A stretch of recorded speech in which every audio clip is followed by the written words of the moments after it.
मैं ये जानना चाहती हूँ 2026 में सबकी हालत टाइट है थोड़ी। मार्केट्स नहीं चल रही हैं, वॉर की सिचुएशन है, कभी कहते हैं गोल्ड मत खरीदो, कभी कह रहे हैं डीजल पेट्रोल बचाओ। तो रियल एस्टेट अगर आपको एक्सप्लेन करना हो मुझे, कैसी लग रही है आपको ये मार्केट अब? अगर कोई भी ऑडियंस हमारी बात को सुन रहा है, रेड पेन से मार्क करके लिख ले कि आज की डेट में राकेश जी ने कहा था कि अगर आज आपने प्रॉपर्टी छोड़ दी तो ये दोबारा हाथ में आने वाली नहीं है। जिस दिन इसका पहिया चलेगा, मल्टीपल कब हो जाएगी आपको पता भी नहीं लगेगी। लेकिन सब जगह नहीं। जैसे आज जेवर एयरपोर्ट को प्रमोट किया जा रहा है, याडा को प्रमोट किया जा रहा है। अब जहां तक आपकी निगाह जाती है, जहां तक निगाह जाती है वहीं के जंगल ही जंगल, खेत ही खेत, और वहां पे आपको कहा जाता है जी पैसे 4 गुना हो जाएंगे, और जो जबकि ऑलरेडी 3 गुना हो चुके। अब 3 गुना के बाद भी आपको 4 गुना का सपना दिखाया जा रहा है। पहली बार हमने सुना 100 करोड़ का घर जब कमिलियाज में बिका था, उसके बाद तो अब गिनती भूल गए, अब तो 100-150 पे पहुंच गए। अब डीएलएफ का कोई भी ऐसा बड़ा प्रोजेक्ट आता है तो 2-3 घंटे में सोल्ड आउट होता है। जो रेट मांग रहे हैं मुंह मांगा वही मिल रहा है। तो ये जो इन्होंने डीएलएफ ने एक अपना इकोसिस्टम बना लिया है, इसके पीछे की कहानी क्या है? ये जैसे हम एक बचपन में कहावत सुना करते थे कि अगर आदमी घर से बाहर कहीं गया तो उसकी 2 चीज़ें अच्छी होनी चाहिए। पहले नंबर पर ड्रेस, दूसरे नंबर पर एड्रेस। आपको पता है जो डीएलएफ इतना महंगा फ्लैट बेच रहा है, उस फ्लैट के अंदर क्या एमिनिटी देता है? प्लस्तर भी नहीं करके देता घर के अंदर का। रियली? बहुत बड़ी बात है मार्बल। हमने ना ये नेगेटिव जोन भी काफी वर्ड सुना है गुड़गांव में। क्या होती है नेगेटिव जोन से? नेगेटिव जोन होता है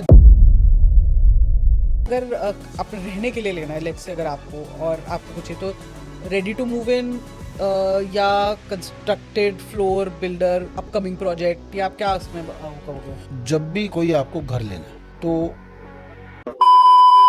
बहुत ही बड़ी डिबेट है जो लोग कहते हैं रेंट वर्सेस बाय वाली, कि बाय करना प्रॉपर्टी एक पर्टिकुलर लेट्स से टाइम में, एज में एक्सेट्रा का कोई लॉजिक ही नहीं बनता, और ईएमआई ट्रैप में तो बिल्कुल नहीं फंसना चाहिए। ईएमआई आपके फायदे के लिए है, नुकसान के लिए नहीं है। जो आदमी 1.5 और 2 करोड़ की इन्वेंट्री में, सैकड़ों इन्वेंट्री हैं जो आदमी घर ढूंढ रहे हैं और जो सही फैसला नहीं ले पा रहे। आज मैं आपको ऐसी बात बताने वाला हूं कि जिसने वो प्रॉपर्टी ले ली उसकी 2x की तो गारंटी है।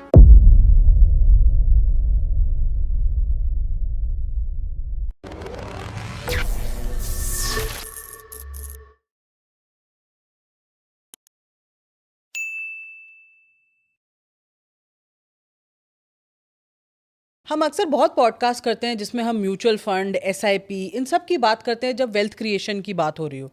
पर रियल एस्टेट से जो वेल्थ क्रिएट होती है, क्या हमने कभी सोचा है कि वो कैसी जनरेशनल वेल्थ क्रिएट कर सकता है? आज का जो एपिसोड है वो रियल एस्टेट के बिल्कुल अंदर जाके समझना कि कैसे प्रॉपर्टी लेनी चाहिए, किस में फ़ायदा होता है, किस में नहीं, रेजिडेंशियल कमर्शियल का फ़र्क क्या होता है, क्या आप इन्वेस्टमेंट के लिए ले रहे हो या कंजम्पशन के लिए ले रहे हो, तो तब सोच कैसे होनी चाहिए। और ये सारी बातों को आंसर करने के लिए आज जो हमारे साथ हमारे गेस्ट हैं वो रियल एस्टेट एक्सपर्ट तो हैं ही, क्योंकि वो तकरीबन 30 साल से इस फील्ड में काम कर रहे हैं, और दिल्ली एनसीआर स्पेशली गुरुग्राम की साइड की जो रियल एस्टेट मार्केट है उसके दिग्गज हैं।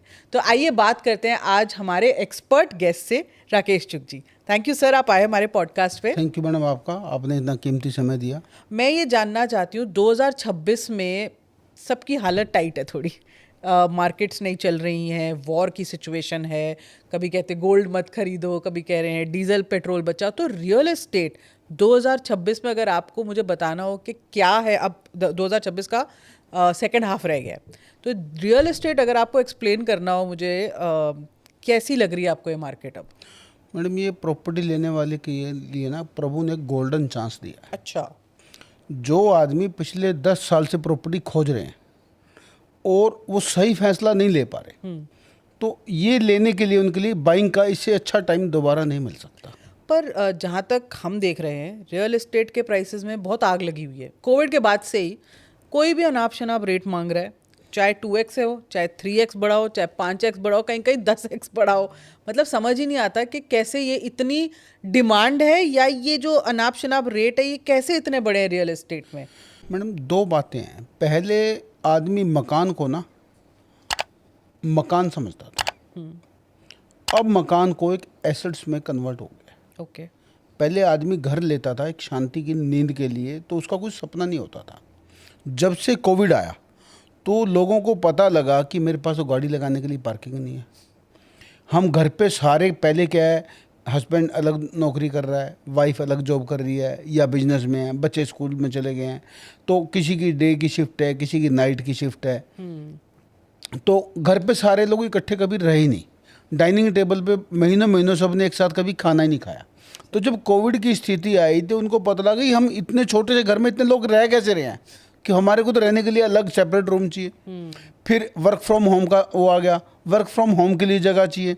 फिर उसको पता लगा कि जो हमारे मौसा जी का घर है उनका तो घर बहुत खुला है, वो तो इसको एंजॉय कर रहे हैं और हम यहाँ पे जेल काट रहे हैं। और घर पे आप अपनी पड़ोसी भी सारे के सारे वैसे रह रहे हैं, साथ वाले भी वैसे रह रहे हैं, मार्केट में कहीं आने जाने के लिए जगह नहीं है, काम वाली आ नहीं रही, कोरोना का डर था। तो लोगों को पता लगा कि अब जो पैसे लगाने हैं वो रहने पे, अपने लिविंग पे पैसे लगाने हैं कि अच्छे से कैसे रहा जाए। तो मौत को बड़ी नज़दीक से देखा है उन्होंने, एक बड़ी अनएक्सपेक्टेड जो कोरोना काल में रहा है। तो उनको रहा कि जब हम ही नहीं बचेंगे तो पैसे का क्या करेंगे। तो कोरोना के बाद एकदम प्रॉपर्टी में ऐसा मूव आया, ऐसा फेर बदलाया कि लोगों की सोच एकदम चेंज होगी कि मेरे को घर अच्छे से अच्छा लेना चाहिए। और अब आपको क्या लगता है, अब क्या प्राइसेस में वो स्टैग्नेशन आई है, अब थोड़ा, अब यहाँ से बढ़ना थोड़ा मुश्किल है प्राइसेस का? देखो, प्रॉपर्टी के रेट आज तक कभी नहीं रुके। अगर आपने कभी भी किसी से कोई उदाहरण लिया हो, मान लो आपके पापा ने आपको बताया हो कि ये प्रॉपर्टी हमारे को मिलती थी और हमने नहीं ली, तो मम्मी कहती है आपने नहीं गलती करी, इसके दादाजी ने भी यही गलती करी थी, उन्होंने भी नहीं ली। तो आज आप भी ये गलती कर रहे हो, जो हमारी ऑडियंस सुन रहे हैं वो भी ये गलती कर रहे हैं। तो ये लेने का बेस्ट समय है। इस समय ऐसा नहीं है कि आपको प्रॉपर्टी सस्ती मिल जाएगी, जैसे आप कह रहे हो कि कोरोना के बाद प्रॉपर्टी बढ़ी है, आज भी बढ़े हुए रेट पे मिलेगी। ऐसा नहीं है कि वार की स्थिति है कि कम रेटों में मिल जाएगी। सिर्फ आपकी जो चॉइस है, देखो 100% चॉइस की कोई भी प्रॉपर्टी कभी किसी को नहीं मिल सकती, लेकिन जो आपकी चेक लिस्ट में, मैं हमेशा बताता हूँ, पहले भी कई बार हमारी बात हुई, आपसे नहीं और जगह बात होती है, अगर मेरे पास कोई भी आता है तो उसको मैं यही बताता हूँ कि आप अपनी नीड को एनालिसिस करो कि आपकी प्रॉपर्टी क्यों लेनी है और कहाँ लेनी है। तो अगर आपकी नीड को एनालिसिस करती है और आपकी रिक्वायरमेंट को फुलफिल करती है, अगर 80% तक भी करती है, तो आपको प्रॉपर्टी ले लेनी चाहिए, छोड़नी नहीं चाहिए। और ये ऐसा गोल्डन पीरियड है। आज अगर कोई भी ऑडियंस हमारी बात को सुन रहा है, रेड पेन से मार्क करके लिख ले कि आज की डेट में राकेश जी ने कहा था कि अगर आज आपने प्रॉपर्टी छोड़ दी तो ये दोबारा हाथ में आने वाली नहीं है। जिस दिन इसका पहिया चलेगा, मल्टीपल कब हो जाएगी आपको पता भी नहीं लगेगी। लेकिन सब जगह नहीं, ऐसा नहीं कि किसी भी जगह आप चले जाएं जो ऑलरेडी जहां हाइप बनाई गई है। बहुत सारे बिल्डर ऐसे हैं, बहुत सारे क्रिएटर ऐसे हैं जिन्होंने ऑलरेडी हाइप करके वो 3x पे ले गए हैं उस प्रॉपर्टी को, उनके हाथ जले हैं, उनके पास अगली 10 ईयर की भी एग्जिट नहीं है। ऐसे कुछ एग्जाम्पल से समझाओ आप। अगर हम बात करते हैं गुड़गांव की, ठीक है, तो सेक्टर 27 से लेकर 57 तक आप कहीं भी चले जाओ, सब जगह सेफ है। 3.5 लाख रुपए, 3 लाख रुपए एवरेज प्लॉट आपको मिल जाता है। ठीक है। और उसी से हम आगे 10 किलोमीटर आगे, 15 किलोमीटर आगे नए सेक्टर हैं 107 तक, सेक्टर 84, 92, 70, 100, वहाँ भी 2.5 लाख रुपए का रेट है, 2.5 से 2.25 लाख रुपए का रेट है। तो वो हाइप बनी हुई है जो वहाँ पे एग्जिट का कोई चांस ही नहीं है। लेकिन वो हाइप बिल्डरों ने बना रखी है। वो क्या दिखाते हैं कि हम यहाँ पे मल्टी स्टोरी कंपनी में ले आएंगे, कॉरपोरेट ले आएंगे, गलेरिया ले आएंगे, सेक्टर 44 ले आएंगे। तो जो चीज़ें गलेरिया बनने में 25 साल लगे, आज साइबर हब को साइबर हब बनने में 20 से 25 साल डीएलएफ को मेहनत करनी पड़ी, जिसको वो साइबर हब बना पाया, मेट्रो ला पाया, सारी एमिनिटी ला पाया। तो वो 25 साल का सपना आज बेच चुके हैं, आपको वो सपना बेच रहे हैं। अगर आप अपनी लाइफ में याद करो, जैसे आज जेवर एयरपोर्ट को प्रमोट किया जा रहा है, याडा को प्रमोट किया जा रहा है, अब जहाँ तक आपकी निगाह जाती है, जहाँ तक निगाह जाती है वहीं के जंगल ही जंगल, खेत ही खेत, और वहाँ पे आपको कहा जाता है जी पैसे 4 गुना हो जाएंगे, और जो जबकि ऑलरेडी 3 गुना हो चुके हैं। अब 3 गुना के बाद भी आपको 4 गुना का सपना दिखाया जा रहा है। वो 3 गुना भी हाइप है, वो कब एग्जिट नहीं है। मैं ये नहीं कहता कि आपके पैसे आधे रह गए, क्योंकि जब आपने प्रॉपर्टी लिया था बेचोगे नहीं, लेकिन एग्जिट नहीं है, आप बेचने जाओ तो वो नहीं है। तो आपके साथ क्या हो, जब खरीदने गए तो प्रॉपर्टी नहीं है, बेचने गए तो ग्राहक नहीं है। अगर आप सेक्टर 27 से 57 की बात करते हो, आज आप कुल 10,000 रुपये गज कम कर दो, आपके पास लाइन में ग्राहक है कि मेरे को रामलाल को देनी है, श्यामलाल को देनी है, विवेक को देनी है या किसी और को देनी है, आपके पास ऑप्शन है। तो प्रॉपर्टी हमेशा गोल्ड की तरह होनी चाहिए कि जब भी आपको बेचनी हो, बाजार से 5% पैसे कम करो तो आपके पास ऑप्शन 10 होनी चाहिए। ऐसा ना हो कि आप डीलर का चक्कर काट रहे हो, बेच दे भाई बेच दे, उसको बता रहे हो, उसको बता रहे हो, फिर डीलर ही आपको कर रहा है, आपने उसको बता दी भाई, आपने उसको बता दी। खुद की प्रॉपर्टी ऐसा ठगा ठगा महसूस करता है कि मैं अपनी प्रॉपर्टी बेच रहा हूँ और मैं गालियाँ भी खा रहा हूँ। पर जब हम प्रॉपर्टी बेचने जाते हैं राकेश जी, हम हमेशा चाहते हैं कि अप्रिसिएशन हो, तो हम कम में क्यों बेचें? मतलब ये क्वेश्चन एक आता है। मैंने क्या कहा कि आधी रात को बेचनी, अगर आपको इमरजेंसी, आदमी औलाद और जायदाद किस लिए रखता है? सुख और दुख के लिए। सुख क्या होता है? आपके घर शादी है, आपको अपने बच्चे को बाहर भेजना है, आपको कोई फंक्शन करना है, आपको बड़े घर में जाना है, आपने उसको चेंज करना है। दुख क्या है? भगवान ना करे आपके साथ कोई हॉस्पिटलाइज है, कोई ऐसी सिचुएशन आ गई है, किसी रिलेटिव के आ गई, आपको पैसे की इमरजेंसी है। तो अगर आपको दुख के समय आपने 5% 10% कम में बेच दी तो वो आपके एसेट्स काम आए ना, आदमी लेता क्यों है? तो लोग जब कहते हैं, अगर आप अक्सर पॉडकास्ट सुनो काफ़ी लोगों के जो फाइनेंस वाले होते हैं, वो हमेशा ये कहते हैं कि रियल एस्टेट में आप फंस जाते हो पैसा लगा के, आप बेच नहीं सकते हो। तो ये चीज़ आप बिल्कुल गलत मानते हो कि इमरजेंसी के टाइम अगर आपने सही प्रॉपर्टी में इन्वेस्ट किया हो। मैडम आपके पास आज भी, आप खुद कहाँ पे रहते हैं? मैं जीके, आज आपको जीके में 13-14 लाख रुपए का रेट है। अगर आपको कोई भी प्रॉपर्टी 12 लाख रुपए में बेचनी हो तो ये गंजू खड़ा है, हाँ, ये अभिषेक खड़ा है, लाइन में ग्राहक खड़े हैं, बिल्कुल खड़े हैं। तो क्या वो अफीम थोड़ी है? जब आपको जीके में प्रॉपर्टी बेचने के लिए वहाँ 14 लाख का रेट है, वहाँ 3 लाख, तो वहाँ भी वही सिचुएशन है। लेकिन अभी आप इसकी बात हम करते हैं, जो मैं आगे सेक्टरों की बात कर रहा हूँ, 102 की बात कर रहा हूँ या किसी और सेक्टर की बात कर रहा हूँ, वहाँ आपको 2.5 लाख में बेचनी पड़े, तो हो सकता है आपको 2 का भी ग्राहक ना मिले। तो ये सारा का सारा खेल लोकेशन का है कि आपने खरीदते वक्त क्या दिमाग लगाया, क्या सही डीलर का चूज किया, क्या क्या लोकेशन सही लगाई, क्या आने वाला उसका फ्यूचर देखा या नहीं देखा, या किसी बिल्डर की हाइप में आके उसके इंप्रेशन में आके आपने प्रॉपर्टी खरीद ली, ये उस पर डिसाइड करता है। तो क्योंकि आप गुड़गांव की बात इतनी कर रहे हो और डीएलएफ की भी आपने बात की, ये एक ट्रेंड शुरू हो गया था डीएलएफ से कि उन्होंने एक तो बहुत ही एक्सपेंसिव, पहली बार हमने सुना 100 करोड़ का घर जब कमिलियाज में बिका था, उसके बाद तो अब गिनती भूल गए, अब तो 100-150 पे पहुंच गए हैं।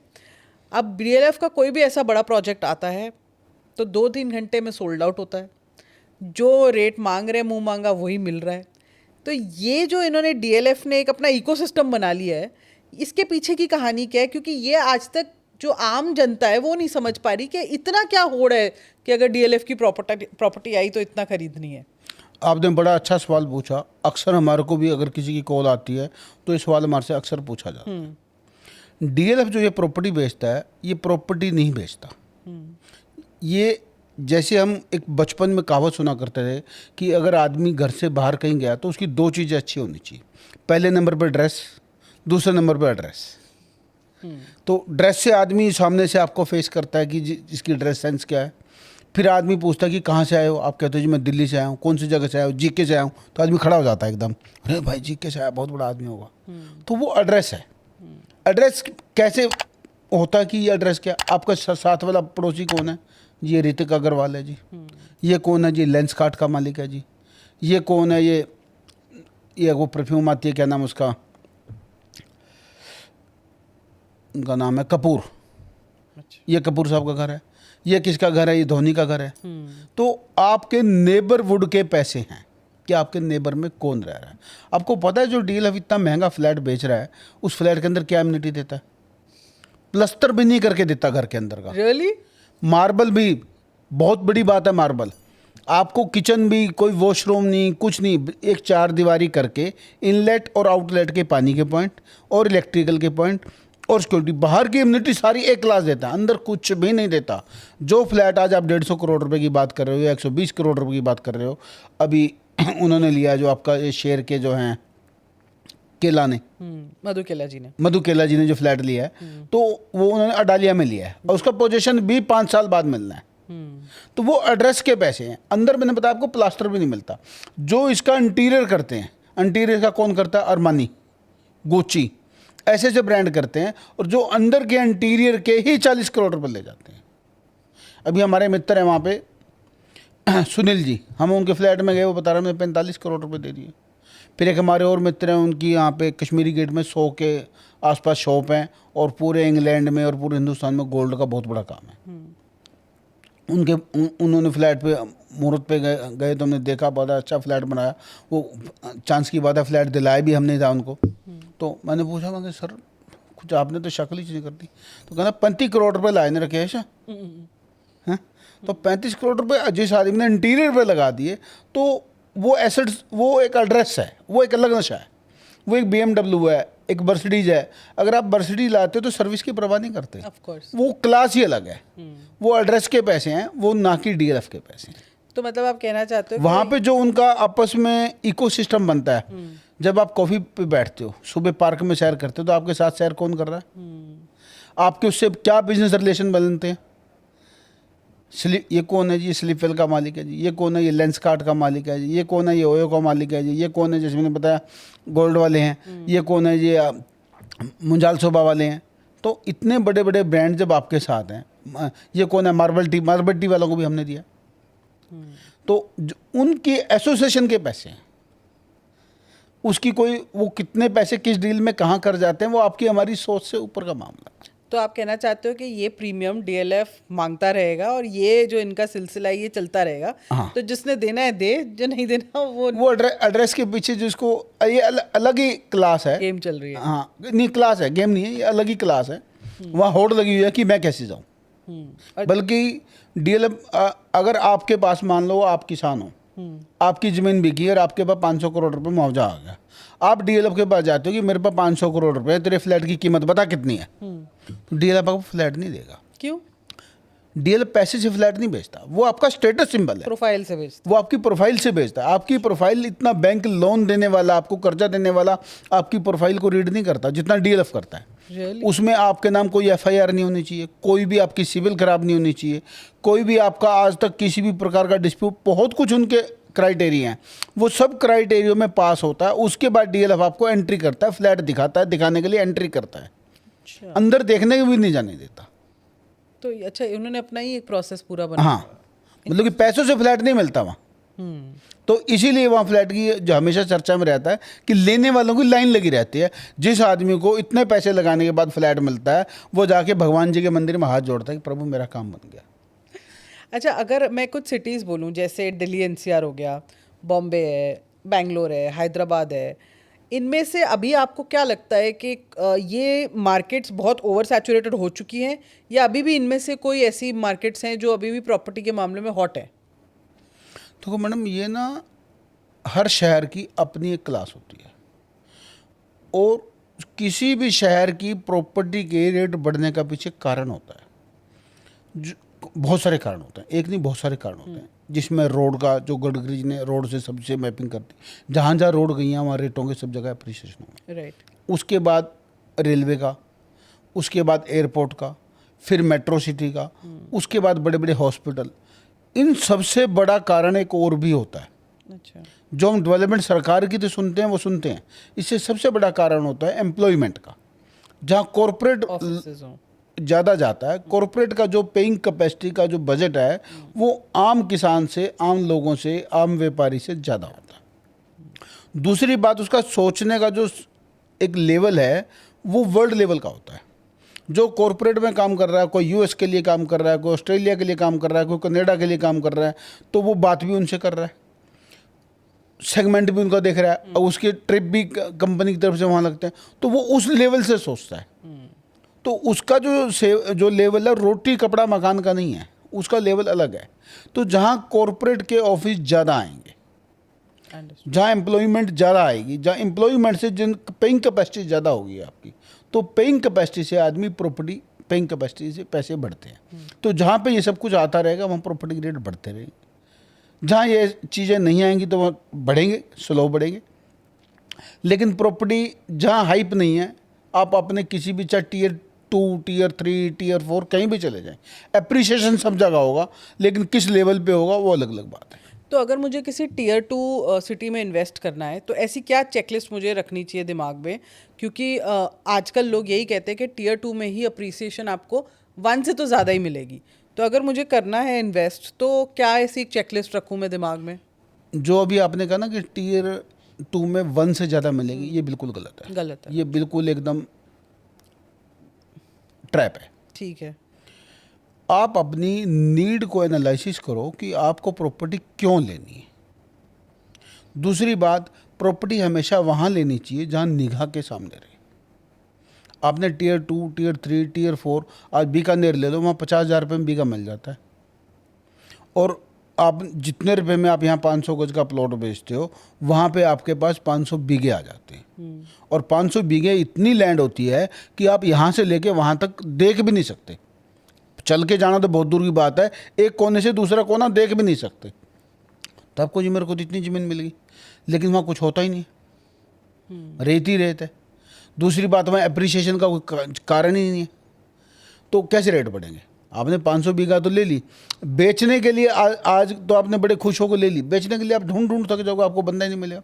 दूसरी बात, आपकी ज़मीन कौन कहाँ दबा जाएगा आपको पता ही नहीं है, आप उसकी मेजरमेंट ही नहीं कर सकते। तो ज़मीन हमेशा वहाँ लेनी चाहिए जहाँ आपकी निगाह के पास रहे। टीयर 1, टीयर 2 का क्वेश्चन गलत है। जो आपकी रीच में आती हो, जहाँ आप जाके देख सकते हैं, आपके फ्रीक्वेंटली आना जाना रहता हो। दूसरी बात, जो आपका पर्पस सोल्व करती हो।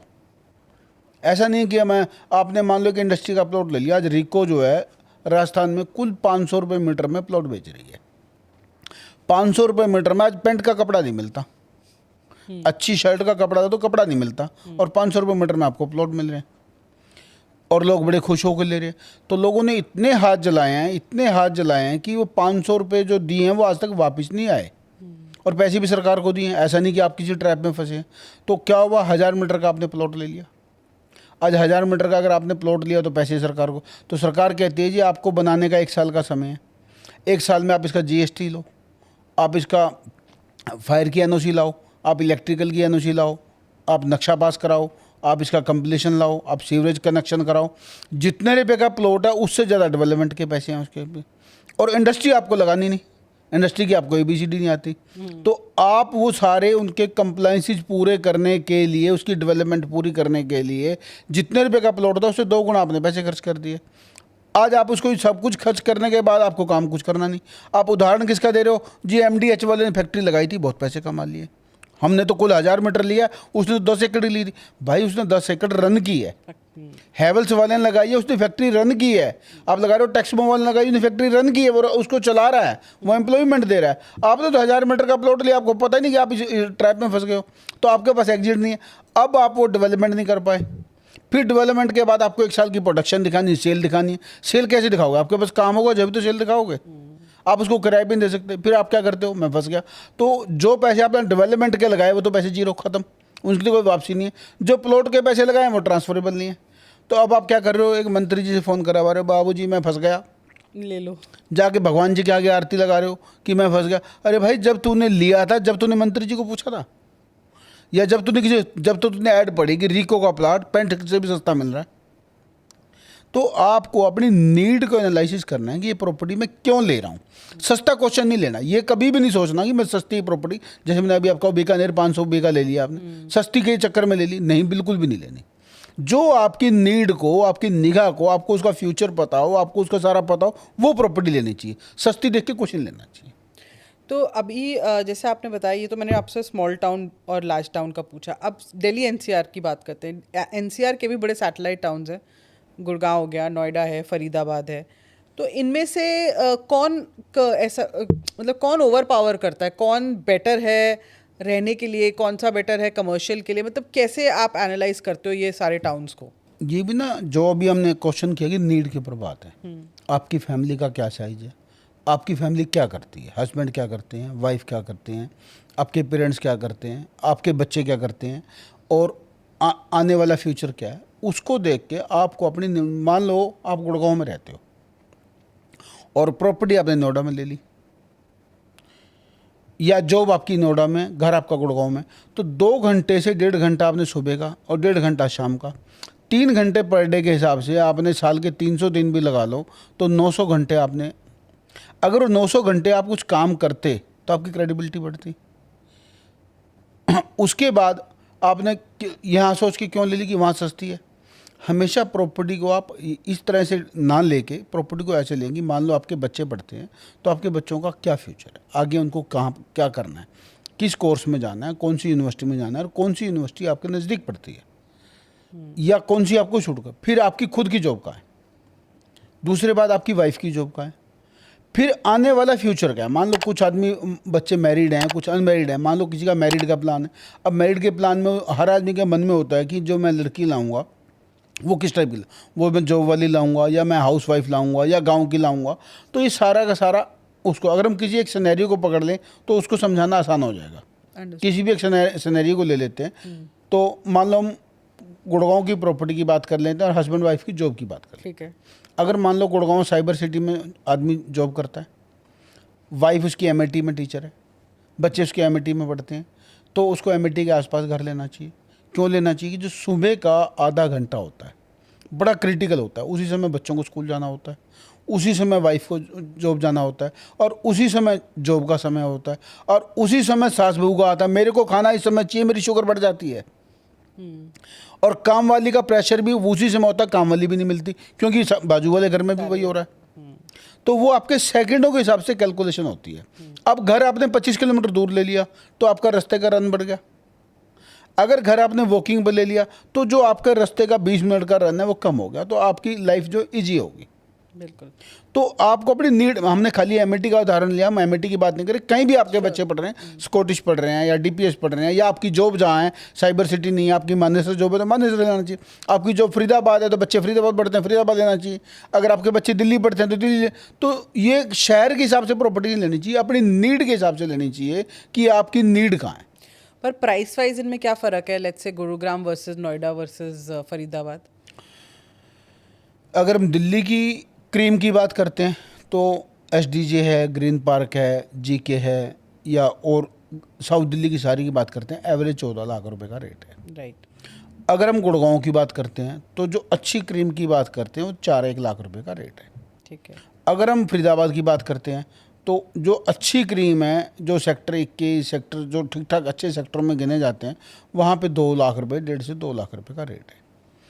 और अब हम नोएडा की बात करते हैं तो नोएडा जो अच्छे सेक्टर हैं तो वहाँ भी 2 से 2 लाख रुपए के एवरेज जो है, 2-2.5 लाख रुपए का एवरेज रेट है। अब ये आपको जो एवरेज रेट, जैसे मैंने गुड़गांव में बताया 27 से 57, कभी रेट नहीं टूट सकता कभी। अब अक्सर आपकी साउथ दिल्ली की बात करें, साउथ दिल्ली भी कभी रेट नहीं टूट सकता, लेकिन साउथ दिल्ली में अप्रिसिएशन कम है क्योंकि साउथ दिल्ली जो है, इसके बाद अगली जो लोकेशन आती है बॉम्बे आती है, और बॉम्बे अगर किसी की जॉब होगा, किसी की नीड होगी जब ही जाएगा। तो जो साउथ दिल्ली से निकल के जाता है उसका सपना फार्म हाउस में होता है। कोई सैनिक विहार जाता है, कोई अलग अलग जगह जाता है, तो उनका सपना जो फार्म हाउस की कीमत, जैसे अब अरालिया मैग्नोलिया या अरालिया मैग्नोलिया जाता है तो वो अरालिया मैग्नोलिया वही जा पाता है जिसको डीएलएफ ओके करता है। जो डीएलएफ का सेगमेंट है वो लगे। तो साउथ दिल्ली से गुड़गांव बेटर है। और बाकी अपने बजट के बात है कि आपको 1.5 लाख रुपए में ये चीज़ मिल रही है, 3 लाख में वो मिल रही है, ये एक सेफ एरिया है। अच्छा, ऐसा नहीं कि गुड़गांव में खतरा नहीं है, गुड़गांव में जो मैं बता रहा हूँ आगे के सेक्टरों में बहुत खतरा है। अगर आप नहर पार चले जाओ तो फरीदाबाद बहुत खतरा है, और जमुना एक्सप्रेस की बात करूँ तो ये पूरा ही पूरा डेंजरस मोड में पड़ा है। जो सबसे ज़्यादा आजकल लोग बैठे गुड़गांव में, बैठे दिल्ली में दुलेरा की बात कर रहे हैं, और पता नहीं दुलेरा कहाँ है। और जो आदमी दुलेरा चला जाता वापस आके कभी नाम ही नहीं लेता, और उसकी कैटलॉग, क्या सुंदर ब्रोशर, क्या उसकी प्रेजेंटेशन, आदमी को लगता है कि मेरी तो लॉटरी लग गई। और जब उसको बेचने जाता है वहाँ पता लगता है, तो जब रात को घर पे आके सोता है तो तकिया मुंह के ऊपर उल्टा होता है कि ये मैंने क्या कर दिया है। वो सारी उम्र सोच सोच परेशान हो जाता है। तो जब भी प्रॉपर्टी लो, किसी पोर्टल को देख के मत लो, किसी उसको मत लो, उस प्रॉपर्टी पे मौके पे जाओ, वहाँ का एनालिसिस करो, वहाँ 2 दिन खराब करो। आपको अपनी ज़िंदगी की सारी कमाई लगानी, थोड़े बहुत पैसे नहीं लगाने, पूरी ज़िंदगी कमाई लगानी। और पूरी ज़िंदगी कमाई ऐसी किसी के कहने पे लगा दो तो इतनी बड़ी गलती नहीं करनी चाहिए। पर जैसे अक्सर ना ये नोएडा वर्सेस गुरुग्राम डिबेट तो बहुत चलती है हमारे यहाँ, तो लोग अक्सर कहते हैं कि नोएडा का इंफ्रास्ट्रक्चर बेटर है गुड़गांव से या गुरुग्राम से, और वो बारिशों के टाइम हमको दिख जाता है या कभी कोई ऐसी सिचुएशन हो दिखता है। ऐसा क्यों जब गुरुग्राम बन रहा था या जब हमने देखा कि देखो यहाँ पे कॉर्पोरेट्स आ रहे हैं, तो एक उम्मीद थी कि यहाँ पे ऑब्वियसली एक बसावट होगी, तो ये इंफ्रास्ट्रक्चर में इतना डिफरेंस क्यों है? नोएडा जो बना है प्लान से बना है, गुड़गांव प्लान से नहीं बना, गुड़गांव डेवलप हुआ है। Okay, understood. जो पुरानी चीज़ डेवलप होती है, अब पुराने घर को रेनोवेट करते हो तो वो पुराना उसमें सेगमेंट रहता ही है। अब जो गुड़गांव नया बना है वो नोएडा से बेटर बना है। जो प्रॉपर जो नया मास्टर प्लान है, नए मास्टर प्लान के हिसाब से बना है। आज हम गुड़गांव में सेक्टर 12 की बात करते हैं, लिखने में तो सेक्टर 12 आता है वो ओल्ड गुड़गांव है। सेक्टर हम 2 की बात करते हैं तो ओल्ड गुड़गांव है, उन कॉलोनी के नाम है जो कॉलोनियाँ अंग्रेजों के समय की बसी हुई हैं, तो वो जो है एक्सटेंड हुआ है। अंडरस्टूड। ये मास्टर प्लान के तरीके से बना है, तो ये फ़र्क है। तो आप और हमने ना ये नेगेटिव जोन भी काफ़ी वर्ड सुना है गुड़गांव में, क्या होती है नेगेटिव जोन? ये बड़ा, अगर हमारी ऑडियंस सुन रहे हैं तो नेगेटिव जोन को स्पेशल ध्यान में रखें। नेगेटिव जोन में आपको समझाता हूँ क्या होता है। नेगेटिव जोन होता है जहाँ पे रजिस्ट्री नहीं होती, जो कच्ची कॉलोनियाँ होती हैं। अच्छा। एक तो ये नेगेटिव जोन होगी, आपने प्रॉपर्टी खरीदी और आपकी रजिस्ट्री नहीं हुई, ये तो आपके साथ धोखा हुआ ही हुआ। दूसरा नेगेटिव जोन में जो सबसे बड़ा नुकसान है कि मान लो आपने नेगेटिव जोन में किराए पे घर ले लिया या आपने अपने घर में ले लिया और आप कोई इंडस्ट्री में कोई फैक्ट्री लगाना चाह रहे हैं, आपको लोन की ज़रूरत है तो आपको लोन नहीं मिलेगा। आपको कार लोन की ज़रूरत है तो आपको कार लोन नहीं मिलेगा। अगर आपको एजुकेशन के लिए बच्चों के लिए लोन चाहिए तो एजुकेशन में बच्चों का लोन नहीं मिलेगा। आपका बच्चा अच्छा पढ़ाई करके, अच्छी परफॉर्मेंस करके टॉपर आ गया और उसको यूएस के लिए इनविटेशन आ गया, तो यूएस का वीज़ा नहीं लगेगा आपका। अगर आप नेगेटिव एरिया में, वीज़ा भी नहीं लगेगा? वीज़ा भी नहीं लगेगा। ओह। तो नेगेटिव एरिया का क्या है कि आपके नेबरहुड कौन है, आदमी की सोच कैसे बदलती है। अगर कोई बच्चा, हम बात करते हैं रिवाड़ी की, तो रिवाड़ी का बच्चा जो है उसका जो टारगेट है गुड़गांव टारगेट है कि मेरी मौसी तो गुड़गांव में रब है, तो मैं तो गुड़गांव में बहुत बढ़िया है। उससे पूछो थोड़ा सा बड़ा टारगेट दिल्ली बहुत बढ़िया है। गुड़गांव वाले से पूछो तो उसका दिल्ली टारगेट नहीं, उसका टारगेट यूएस है।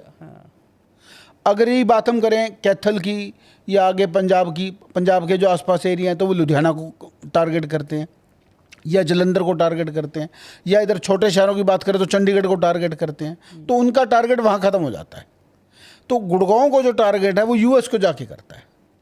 तो अगर आपने नेगेटिव एरिया में घर ले लिया तो आपका जो सोचने का जो तरीका है, जो मैं अभी बात कर रहा था कि अरालिया में फ्लैट महंगे क्यों हैं या सेक्टरों में महंगे क्यों हैं और इन कॉलोनी में सस्ते क्यों हैं, तो आपके नेबरहुड के वैसे ही पैसे हैं। आपका साथ में ये कौन है जी, ये छज्जू लाल कुलचे वाला है, ये कौन है जी, ये भगत दूध वाला है, ये कौन है जी, ये फलाना है। तो आपकी सोचने का तरीका, आपकी बात करने का तरीका, एक माइंडसेट के जो आदमी, कोई भी आदमी अमीर बनता है या तरक्की करता है, वो तरक्की बाद में करता है, पहले माइंडसेट से आती है। तो वो माइंडसेट जो है आपके रहने से है कि आपके बच्चे किसके साथ खेल रहे हैं। तो हाँ, कैसे बंदा पता करे ये नेगेटिव जोन है या यहाँ पे कुछ गड़बड़ है? नेगेटिव जोन तो देखने से दूर से ही आइडिया लग जाता है, ये बताने की ज़रूरत नहीं है। फिर भी अगर नेगेटिव जोन जहाँ रस्टियाँ, जो कच्ची कॉलोनियाँ जितनी भी हैं, जहाँ पे आपकी गाड़ी की पार्किंग नहीं है, आपने घर के आगे जितना घर है उससे ज़्यादा आगे कवर कर रखा, तो उनकी शक्ल से ही आपको आइडिया लग जाता है। हैं, हम किसी को टारगेट के क्रिटिसाइज नहीं करना चाहते, तो नेगेटिव जोन से बच के रहना चाहिए। भले ही प्रॉपर्टी छोटी लो, आपके पास मान लो पैसे कम हैं तो आपको नेगेटिव जोन में 500 गज की प्रॉपर्टी मिल रही है और ठीक एरिया में, अच्छे एरिया में 100 गज मिल रही है, तो 100 गज में जाना चाहिए, भले ही टाइट रहना हो। ये मैं आपसे भी थोड़ा बजट की भी बातें करूंगी, पर अभी तक हिस्ट्री में या अभी तक गुड़गांव में सबसे महंगी फ्लैट या प्लॉट या जो भी आपको सबसे महंगी चीज़ क्या बिकी है? एक प्राइस अडालिया क्या उसकी प्राइसिंग है? 121 करोड़ में अभी बताऊँ आपको। जो केला अभी आप नाम बता रहे थे, मधु केला जी ने लिए, तो ये सबसे एक्सपेंसिव डील है अभी तक, क्या आपको लगता है? इन डीलों में भी आज इसको कह सकते हैं कि आज की जो फ्लैट की एक्सपेंसिव है, यूं तो 200 करोड़ रुपए की, 500 करोड़ रुपए ज़मीनें खूब बिकी हैं, लेकिन रहने के लिए किसी आदमी ने घर लिया है और जिसका पोजीशन अगले 5 साल बाद है, वो डीलें बिकी है। एक रेडी पोजीशन की अगर आज बात करें, हम कमेलिया की बात करें तो कमेलिया भी 150 करोड़ रुपए का रेट आमतौर पे है, लेकिन वो रेडी पोजीशन है, आप जाके फ्लैट देख सकते हो, सब कुछ देख सकते हो। वहाँ का क्लब सब कुछ आप एंजॉय कर सकते हो, और वहाँ के क्लब में जाके आपको किसी भी हिंदुस्तान के 7 स्टार होटल से कहीं ज़्यादा अच्छी फील आती है। ट्रू। अच्छा, जैसे अब लोग बार बार ये पूछते हैं कि अब मुझे इन्वेस्टमेंट पर्पज से अगर देखा जाए, तो कभी लोग कहते हैं प्लॉट में करो, कोई कहता है कि जैसे आपने कहा रेडीमेड मूव इन घर होना चाहिए अगर अगर आपको वैसे रेजिडेंशियल करना है, वर्सेस बिल्डर फ्लोर, वर्सेस जो चीज़ें बन रही है। तो आपको क्या लगता है कैसे ये किस चीज़ में पैसा डालना ज़्यादा सेफ है? अगर आप इनको रेट करना चाहो कि यार पहले ये फिर ये फिर ये, तो आप कैसे कहोगे? देखो, मैं आपको उदाहरण से समझाता हूँ। हमारे देश की आबादी आज 140 करोड़ की हम बात करते हैं। ठीक है। पहले 125 करोड़ की सुनते थे, उससे पहले और कम थी। जो ज़मीन है वो तो वही की है। ये ज़मीन कभी एक्सटेंड नहीं हो सकती। ये गॉड ने दी है, भगवान ने दी है हमारे को, जो है वही की वही रहेगी। आपने पहले सुना होगा कि फलाने के पास 500 एकड़ ज़मीन थी, उसके पास 500 एकड़ के बिचवेदार थे या जिमीदार थे, बहुत सारे थे। आज आपको 500 हज़ार वाले जो एकड़ वाले बिचवेदार हैं बड़े नामात्र से सुनने को मिलेंगे। अब तो 100 एकड़ के भी कम मिलेंगे। तो ज़मीन तो वही की वही। तो हमारी पॉपुलेशन बढ़ी, तो उसके पेपरों में चेंज हुए। पहले 500 एकड़ का एक मालिक था, आज 500 एकड़ के 5 मालिक हैं, अब 100 एकड़ के 5 मालिक हैं। तो शॉर्टेज किसकी हुई? ज़मीन की हुई।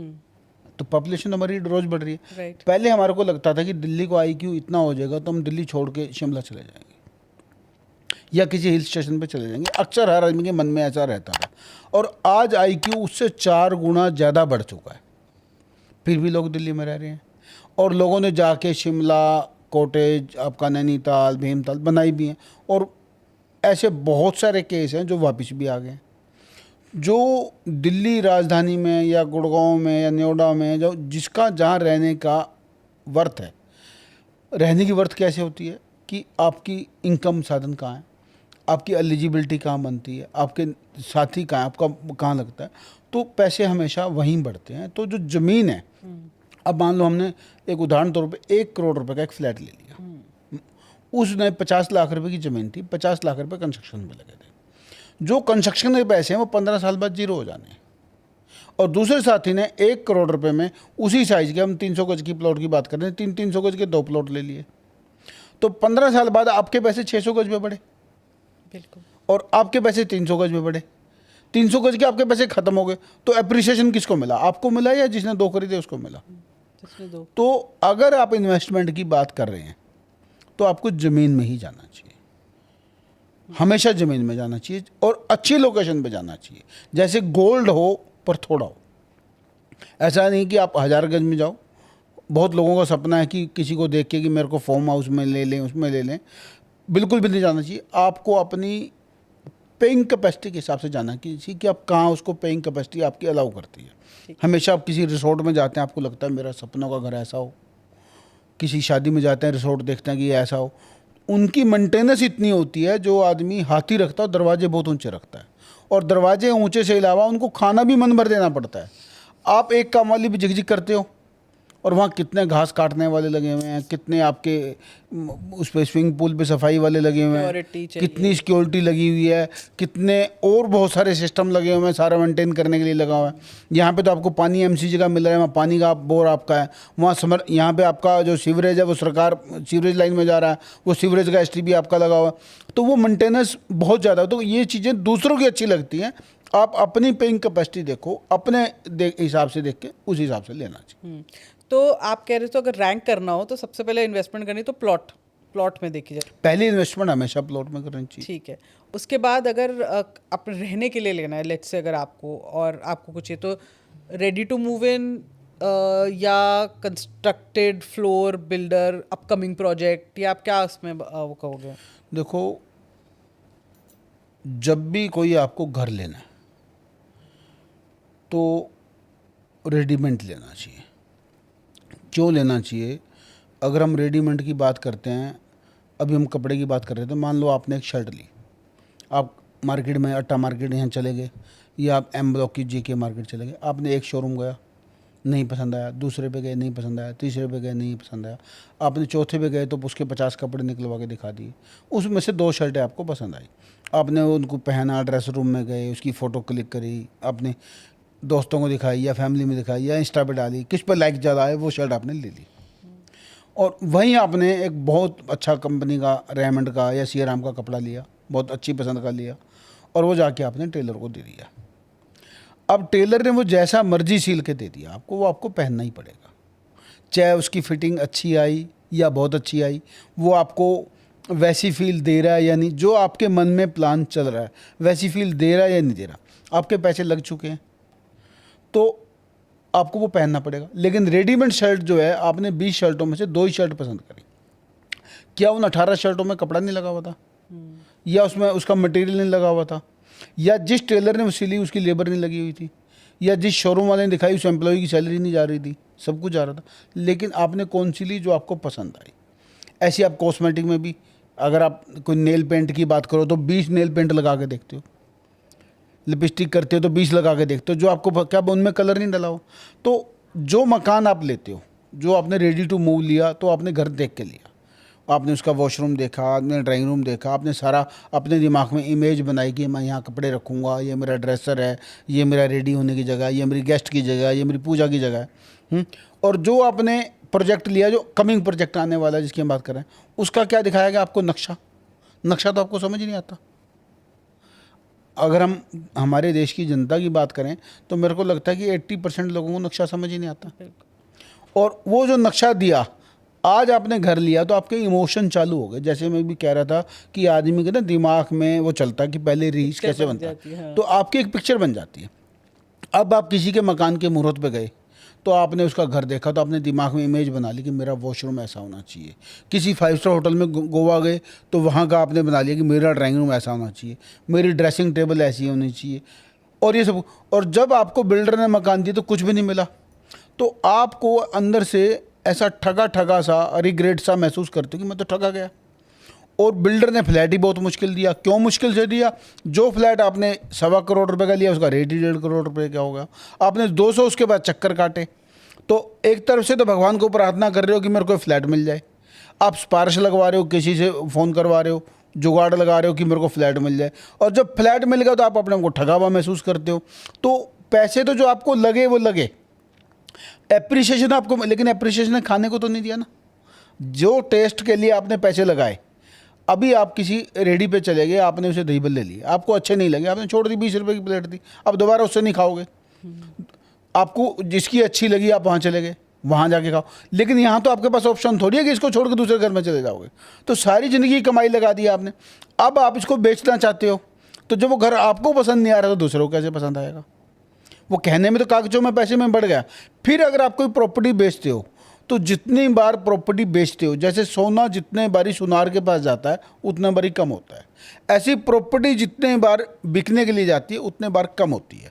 ये हमारी ऑडियंस इस बात को बड़ी ध्यान से सुन ले, बड़ा स्पेसिफिक आंसर दे रहा हूँ मैं। प्रॉपर्टी कैसे कम होती है? जब आपने प्रॉपर्टी बेची, अभी हम बेचने की बात कर रहे हैं, पर उसके बाद खरीदने की बात करते हैं। 1% आपने TDS दिया, मान लो आपकी 1 करोड़ रुपये प्रॉपर्टी है, 1 लाख रुपये आपका TDS गया। दूसरी बात, मान लो वो प्रॉपर्टी आपने 1 करोड़ की बेची और आपने 55 लाख रुपए की वो ली थी, तो 45 लाख रुपए आपके पास उसका कैपिटल गेन का पैसा आया। उसके ऊपर या तो 12.5% टैक्स में चले गए या 30% टैक्स के स्लैब में चले गए।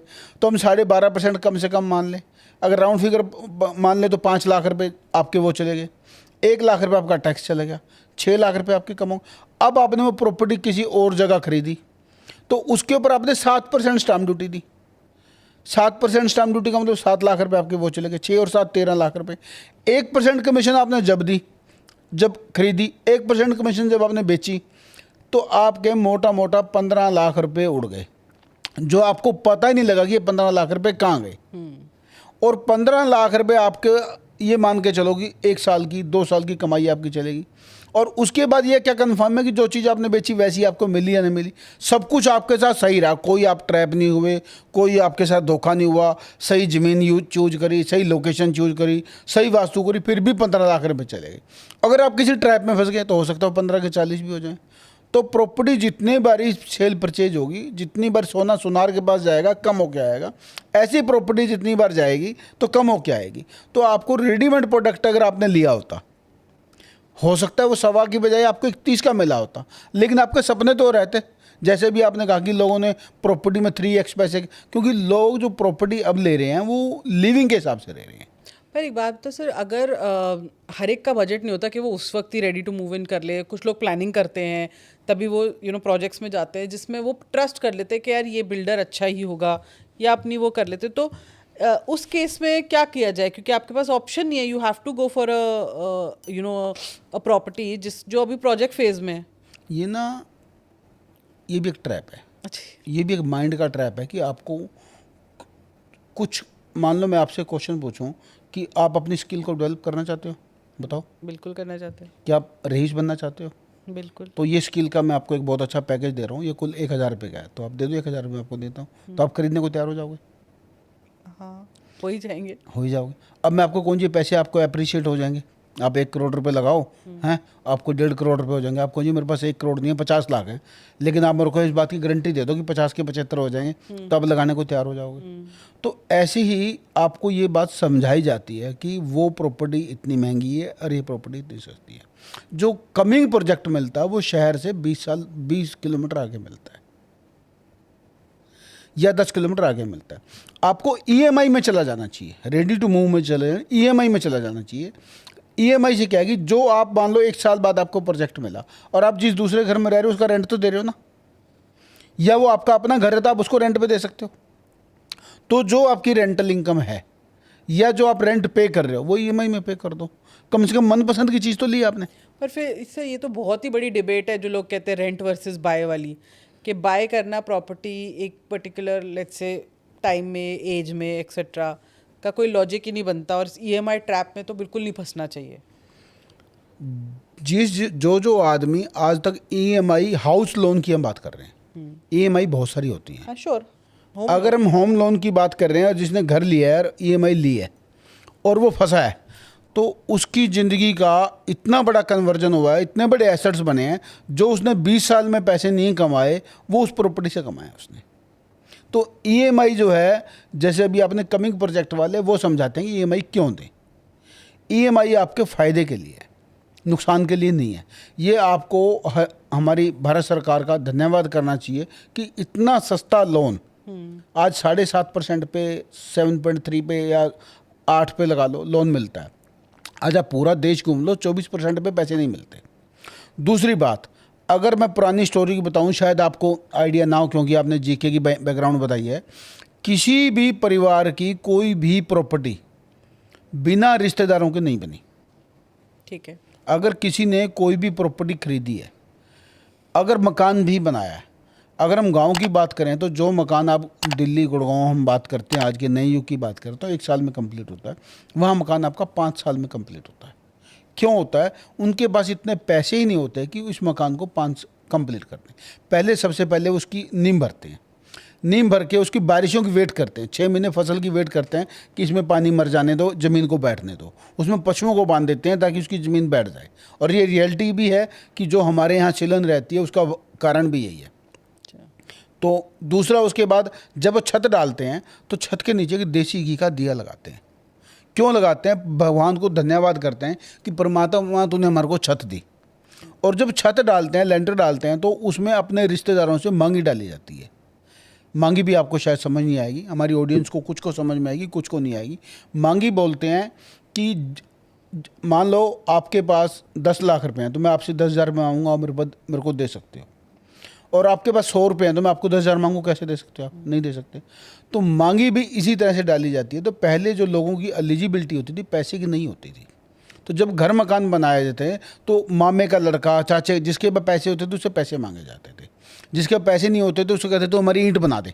तो ईंट खुद बनाई जाती थी, तो वो ईंट बना देते थे। और रिश्तेदारों को बुलाया जाता कि मेरे घर लेंटर डलना है, खुशी जैसे शादी जैसा माहौल होता था। और वो लेबर ना लगा के खुद लेंटर डालते थे ताकि लेबर के पैसे बच जाए। तो किसी मामा, बुआ, चाचा, फूफा, किसी रिश्तेदार के बिना किसी का मकान आज तक नहीं बना। आज वो ज़माना जा चुका है, ना वो फैमिली रही है, ना वो रिश्ते रहे हैं, ना वो इमोशन रहे हैं। आज वो काम आपके लिए ईएमआई कर रही है, बैंक कर रहा है, जो आपको आपकी एलिजिबिलिटी को देखते हुए, आपकी आईटीआर को देखते हुए आपको लोन देता है। और आप उसको टाइम से पैसे दे दो, आपका दरवाज़ा कभी नॉक नहीं करता आके वो कि आपने पैसे नहीं दिए। आप किसी शाहूकार से पैसे ले लो, आप 2 दिन पैसे लेट कर दो, आपके घर आके खड़ा हो जाता है और उसका कितना मल्टीपल ब्याज लगाता है, चक्रवर्ती ब्याज लगाता है, कोई काउंटिंग नहीं होती।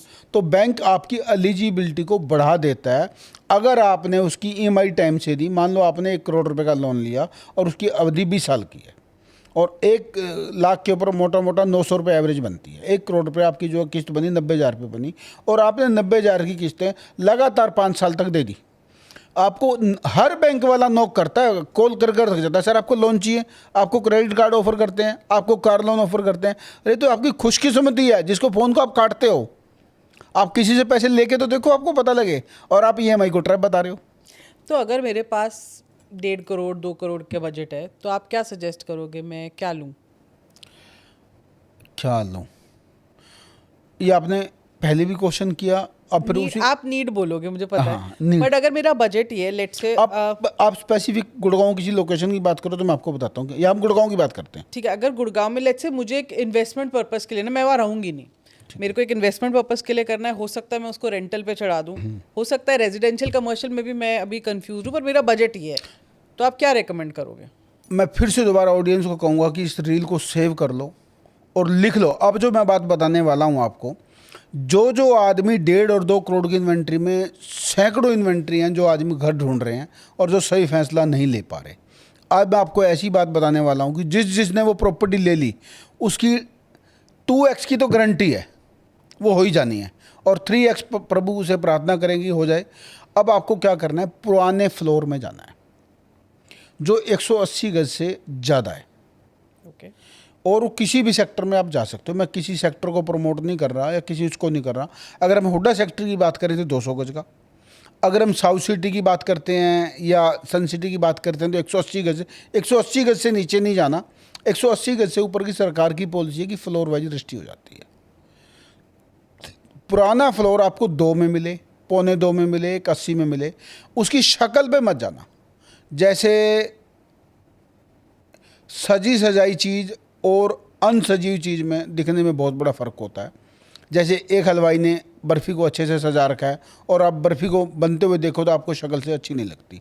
तो ये जो पुराने फ्लोर मिलेंगे आपको पसंद नहीं आएंगे, लेकिन इनके अंदर रेनोवेशन करके 10 लाख रुपए लगा के आप अच्छे से, आज के लूवर का, मोल्डिंग का, बहुत कुछ अच्छे अच्छे ट्रेड आया हुआ है जो नए घर से भी अच्छी लुक आ जाएगी।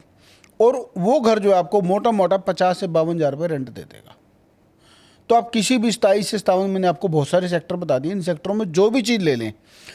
और अब मैं इसका ये कारण भी बता देता हूँ कि क्यों बढ़ेंगे पैसे। आप तो एक तो ये तो सुन लिया कि ये पैसे बढ़े हैं, लेकिन क्यों बढ़ेंगे उसका कारण भी बता देता हूँ।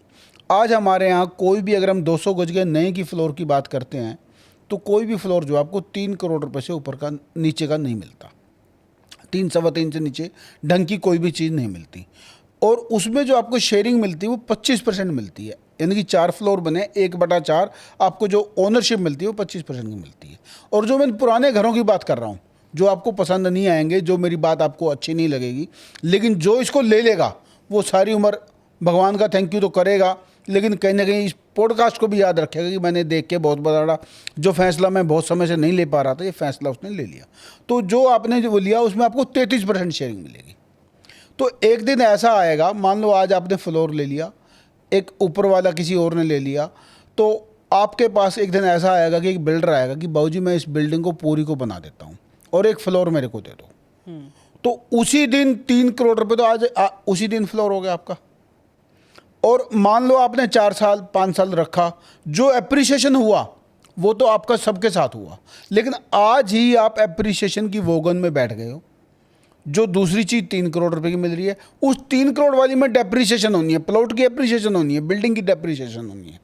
इसमें डेप्रिसिएशन नहीं होनी है, इसमें एप्रिसिएशन होनी है।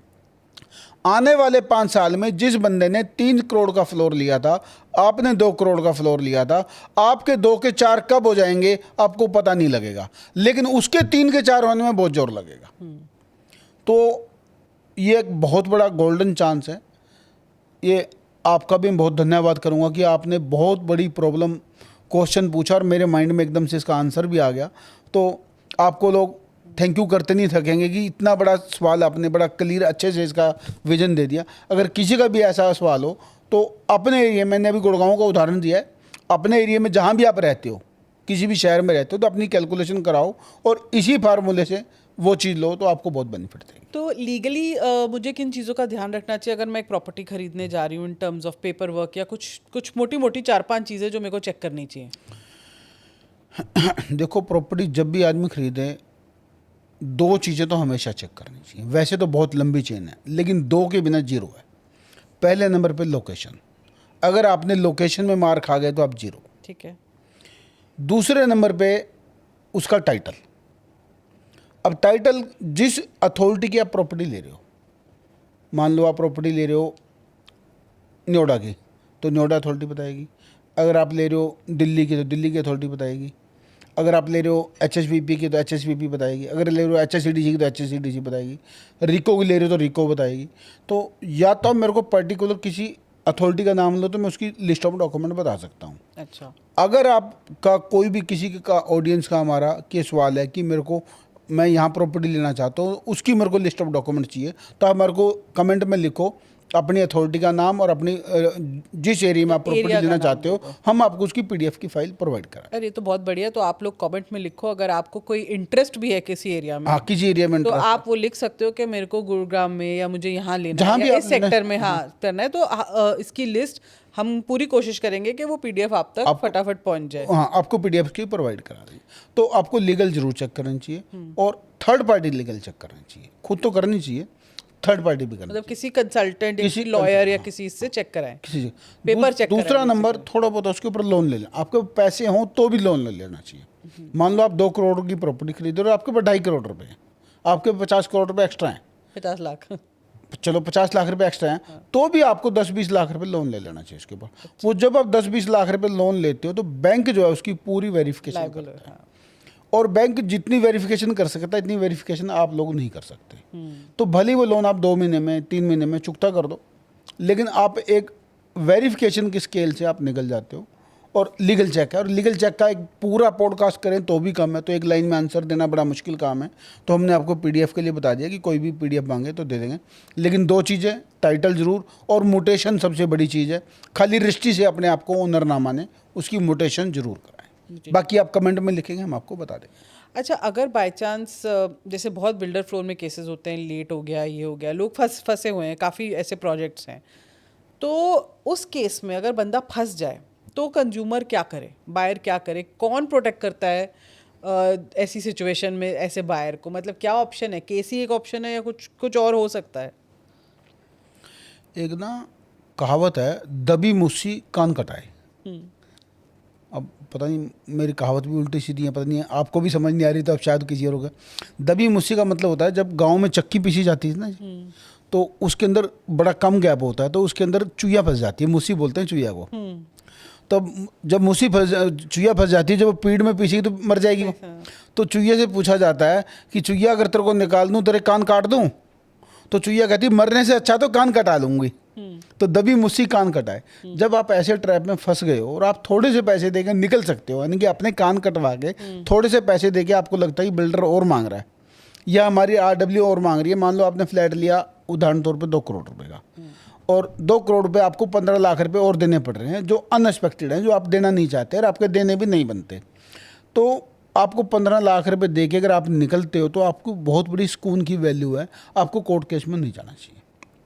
कोर्ट केस में कब फैसला मिलेगा, कब नहीं मिलेगा पता लगे 10 साल बाद फैसला मिला, 10 साल बाद तो खंडर हो गया। जो आपने मकान लिया वो मकान ही खंडर हो गया। तो अगर थोड़े से पैसे लग के अगर आपको सुकून मिलता हो और रिलायबल आदमी मिलता हो, ऐसा नहीं कि वो पहले पैसे में फंसे और एक ठग और आए और पैसे ले जाए।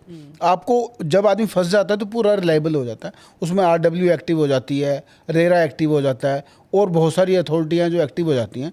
तो थोड़े से पैसे लग के तो निकल जाना चाहिए। तो आप सजेस्ट करोगे लीगल बैटल से बेटर है अगर अपनी सेटलमेंट किसी तरीके से? सेटलमेंट से अच्छा पूरी दुनिया में कोई इलाज नहीं है। पर इसका ऑप्शन प्रोटेक्शन का लीगल बैटल ही अगर चाहे कुछ मतलब लीगल में आप उनसे जीत नहीं सकते। जो बायर एग्रीमेंट में लिखा होता है वो सब बिल्डर के हक में लिखा होता है, आपके हक में कुछ नहीं लिखा होता।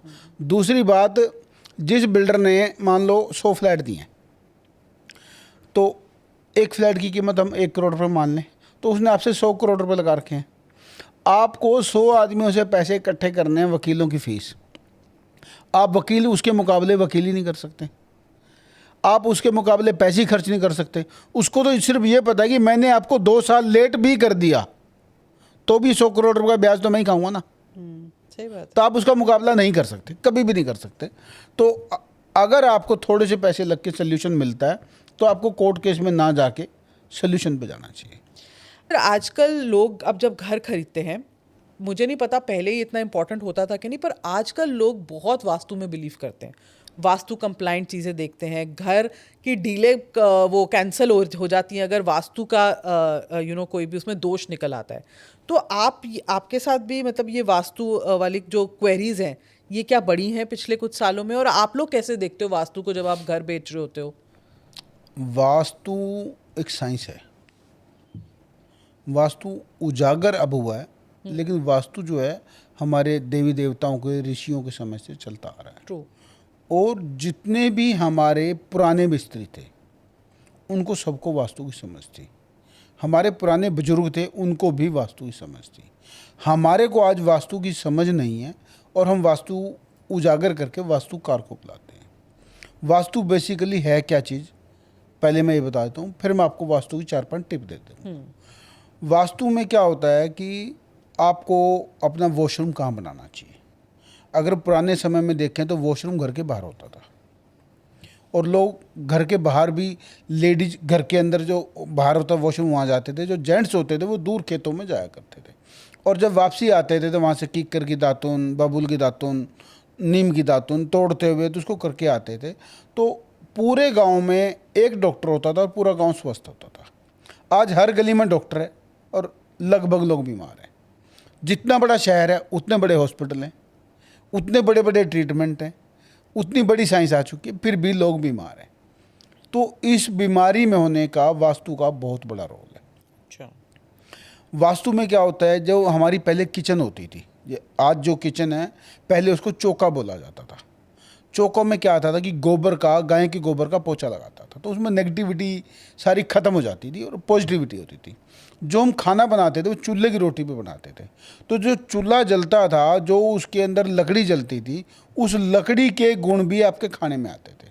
अगर आपने नीम की लकड़ी में खाना बनाया और आप उसकी रोटी खाओ तो आपको कड़वाहट लगेगी, और जो उसका धुआं आएगा, जो आदमी खाना बना रहा है उसकी आंखें भी आईवाश होंगी। तो आपने देखा होगा कि हमारे बुजुर्गों को 70-70 साल तक चश्मे नहीं लगे, आज 10-10 साल के बच्चों को चश्मे लगे हुए हैं। ये भी वास्तु का रोल है। साउथ ईस्ट में किचन बनाई जाती थी जिसको चौका मैं बता रहा हूँ, और उसके अंदर जाली, या तो उसकी हाइट 2-2.5 फुट रखी जाती थी, सारा ओपन होता था। और अगर कभी बारिश आ जाए, कुछ आए, तो 2 किचन होती थी, एक बाहर चौका होता था, एक रसोई जिसको हम बोलते हैं। तो उसके अंदर जालियाँ वाली ईंटें लगी होती थी चारों तरफ से, जिसमें से धुआं और एक चिमनी का वो छोड़ा जाता था, आड़ा बोल देते थे उसको, या चिमनी का एक संक पोर्शन छोड़ देते थे जिससे उसका धुआं निकलता था और सारा का सारा काला रहता था, बिल्कुल काला रहता था। लेकिन किचन साउथ ईस्ट में होती थी। अगर आज भी आप अपनी किचन साउथ ईस्ट में बनाएं और चूल्हा साउथ ईस्ट में रखें तो जो सिलेंडर आपका 1 महीना चलता है वो 1.5 महीना चलेगा। अच्छा। अब आपको जी सिलेंडर से और साउथ ईस्ट का क्या मतलब है? साउथ ईस्ट का जो स्थान है वो गर्म स्थान है, वो खाना बनाने के लिए स्थान है, स्पेशली इस जगह के लिए। अगर आप साउथ ईस्ट पे खाली दीपक जगा के रखें तो भी आपके घर की एनर्जी अलग से रहेगी। अब हम नॉर्थ ईस्ट की बात करते हैं, तो नॉर्थ ईस्ट जो है भगवानों का स्थान था, जो हमारे देवी देवताओं का स्थान था। तो घर में कोई भी मंदिर, पूजा स्थल बनाया जाता है वो नॉर्थ ईस्ट में बनाना चाहिए। अगर कोई अंडरग्राउंड टैंक की बात करें तो वो भी नॉर्थ ईस्ट में होना चाहिए। ओवरहेड जो टैंक है वो साउथ वेस्ट में होना चाहिए। अगर आपको ध्यान हो तो किसी किसान को अपने खेत में ट्यूबवेल लगवाना, या घरों में नलका लगवाया जाता था, पहले टूंटी वाला सिस्टम नहीं था, नलका होता था, नलका हैंडपंप जिसको बोलते थे, तो हैंडपंप लगवाया जाता था। तो हैंडपंप अपनी मर्जी से नहीं लगाया जाता था, वो नॉर्थ ईस्ट में लगाया जाता था। और नॉर्थ ईस्ट में जो पानी निकलता था पानी मीठा निकलता था। एक और तकनीक होती थी, वो भी वास्तु की बहुत बड़ी साइंस है। हाथ में नारियल को, कई गोले को रख लिया जाता था ऐसे, जहाँ गोला खड़ा हो जाए वहाँ पानी होता था और पानी मीठा होता था। अगर आप, आजकल सब जनरेशन पढ़ी लिखी है, अगर आप कहीं यूट्यूब पे देखेंगे तो आपको पूरा मिल भी जाएगा। और वो जगह नॉर्थ ईस्ट में होती थी। तो वहाँ के जो ब्राह्मण हैं, जो मिस्त्री हैं, जो स्पेशलिस्ट हैं, वो ये तकनीक लगा के चेक कर लेते थे। तो नॉर्थ ईस्ट जो है पानी का, जल का स्थान है और देवताओं का स्थान भी वही है। तो घर का जो भी मंदिर बनाए वो नॉर्थ ईस्ट में बनाएं। कभी भी washroom, WC, PD room north east में ना बनाएं। ओवरहेड जो बनाएं साउथ वेस्ट में बनाएं। और घर का ब्रह्म स्थान जो है, जो सेंटर प्लेस है, उसको खाली रखें। लोग अक्सर क्या गलती करते हैं, लॉबी खाली तो छोड़ देते हैं लेकिन डाइनिंग टेबल रख देते हैं ऊपर, या सेंटर टेबल रख देते हैं, चारों तरफ सोफ़ा लगा देते हैं। आर्किटेक्ट ने घर से ही बनाया, बिल्डर ने सही बनाया, आपका सेंटर प्लेस खाली छोड़ दिया, आपने ला के वहाँ सेंटर टेबल रख दी या डाइनिंग टेबल रख दी। तो जो ब्रह्म स्थान है वो हमेशा खाली रहना चाहिए। तो वैसे तो वास्तु बहुत लंबा चैप्टर है, अगर 2 पॉडकास्ट करें तो भी ख़त्म नहीं होगा। तो मोटी मोटी 5-6 चीज़ें मैंने आपको बताई हैं कि मंदिर नॉर्थ ईस्ट में, घर का जो मुख्य है, जो एक ये भी बड़ी मेन बात है, 1 मिनट में ख़त्म कर देते हैं इसको, उसका जो कमरा है वो साउथ वेस्ट में होना चाहिए। और मुखिया कौन होता है कि ये भी बहुत बड़ा सवाल है। मान लो हमारे पिताजी हैं घर पे, उनकी उम्र 80 साल है या 85 साल है, हमारी माताजी हैं उनकी उम्र 75 साल है, और घर पे जो जिसकी घर की इनकम से सारा घर चलता है उसकी उम्र 55 साल है। तो अब आप इसको घर का मुखिया किसको कहेंगे? तो घर का मुखिया आपके पिताजी को या माताजी को नहीं कहा जाएगा, जिसकी इनकम से घर चलता है उसको घर का मुखिया कहा जाएगा। तो वो जो 55 साल का आदमी जिसकी इनकम से घर चल रहा है, तो साउथ वेस्ट का कमरा उसको दें। और जो अपने बुजुर्गों को जो कमरा दें वो नॉर्थ ईस्ट का कमरा दें। क्यों नॉर्थ ईस्ट का दें? नॉर्थ ईस्ट का जो है भगवान का जगह है और शांति, पीस की जगह है। बुजुर्गों को क्या चीज़? शांति चाहिए। तो जो नॉर्थ ईस्ट में बैठ के बच्चे पढ़ते हैं, तो जो पढ़ते हैं उनके दिमाग में छप जाता है, उनको बार बार रट्टे नहीं लगाने पड़ते। अगर आप एवरेज उनकी पढ़ाई की, नॉर्थ ईस्ट में बच्चे पढ़ने की और दूसरे बच्चे की पढ़ाई की, अगर आप कभी नोट करके अपने घर में खुद ही चेक कर लेंगे, एक दिन बच्चे को 1 हफ्ता नॉर्थ ईस्ट में बैठ के पढ़ाएं, एक हफ्ता दूसरी जगह बैठ के पढ़ाएं, तो नॉर्थ ईस्ट की पढ़ाई उसको अच्छे से याद रह जाती है। तो वहाँ की जो ऊर्जा है, जो वाइब्रेशन है, वो अलग होती है। तो बहुत सारे पॉइंट हैं। जो स्टेयर केस हैं, इसके ऊपर बहुत ध्यान रखें। पहले जो स्टेयर केस होते थे सिंगल मंजिल के मकान होते थे, आजकल 3 मंजिल, 4 मंजिल, 5 मंजिल अक्सर हैं। तो क्लॉकवाइज होने चाहिए, जैसे घड़ी घूमती है क्लॉकवाइज। अगर आप एंटी क्लॉक में चढ़ेंगे तो जब आप चढ़ेंगे तो आपको चक्कर आएंगे, आपको थकावट ज़्यादा होगी। दूसरा जो राइजर है, उस राइजर को कम रखें, आपके घुटने जवाब नहीं देंगे, ये भी वास्तु है। लेकिन जो राइजर आपको रखने हैं, जिसको हम देसी भाषा में अड्डे बोल देते हैं या स्टेप बोल देते हैं, उसका जो साइज है वो 5 इंच रखें, इससे ज़्यादा ना रखें, 5.25 साढ़े 5 से ज़्यादा ना रखें। और जो अड्डे चढ़ाए जाते थे वो 1, 3, 5, 7, 9, 11, 13, 15 ऐसे चढ़ने, जो 2 के पहाड़े पे भागों वो नहीं चढ़ने चाहिए। ये भी वास्तु है। अगर आप किसी भी पुराने घर में, किसी भी किले में जाएंगे तो आपको अड्डे भी ऐसे चढ़े मिलेंगे, राइजर भी ऐसे मिलेगा। और घरों में, छतों में एक कड़ियाँ होती थी पहले, आजकल तो लेंटर आ गया, तो कड़ियाँ भी कभी 2 के पहाड़े पे नहीं चढ़ती थी। और जो सेंटर में एक छतीर होता था, आजकल बीम, लटक बीम हो जाता है, छतीर हो सकता है आपको समझ ना आए, हमारी ऑडियंस को किसी को समझ में आएगी, किसी को नहीं आए। छतीर वो होता था जो सेंटर में, जिसके ऊपर सारी कड़ियाँ टिकती थी, या लटक बीम होता है। तो जो छतीर है वो सर के ऊपर कभी ना आए। सर के ऊपर का मतलब जहाँ बेड के ऊपर सो रहे हैं या मंजे के ऊपर सो रहे हैं या चारपाई पे सो रहे हैं, तो आपके सर के ऊपर कभी छतीर नहीं आना चाहिए। ये भी वास्तु है। अच्छा, एक अक्सर ये सवाल होता है कि अब लोग जब इन्वेस्टमेंट पोर्टफोलियो बनाते हैं तो उनमें सब चीज़ें देखते हैं, mutual fund, stock, gold, real estate.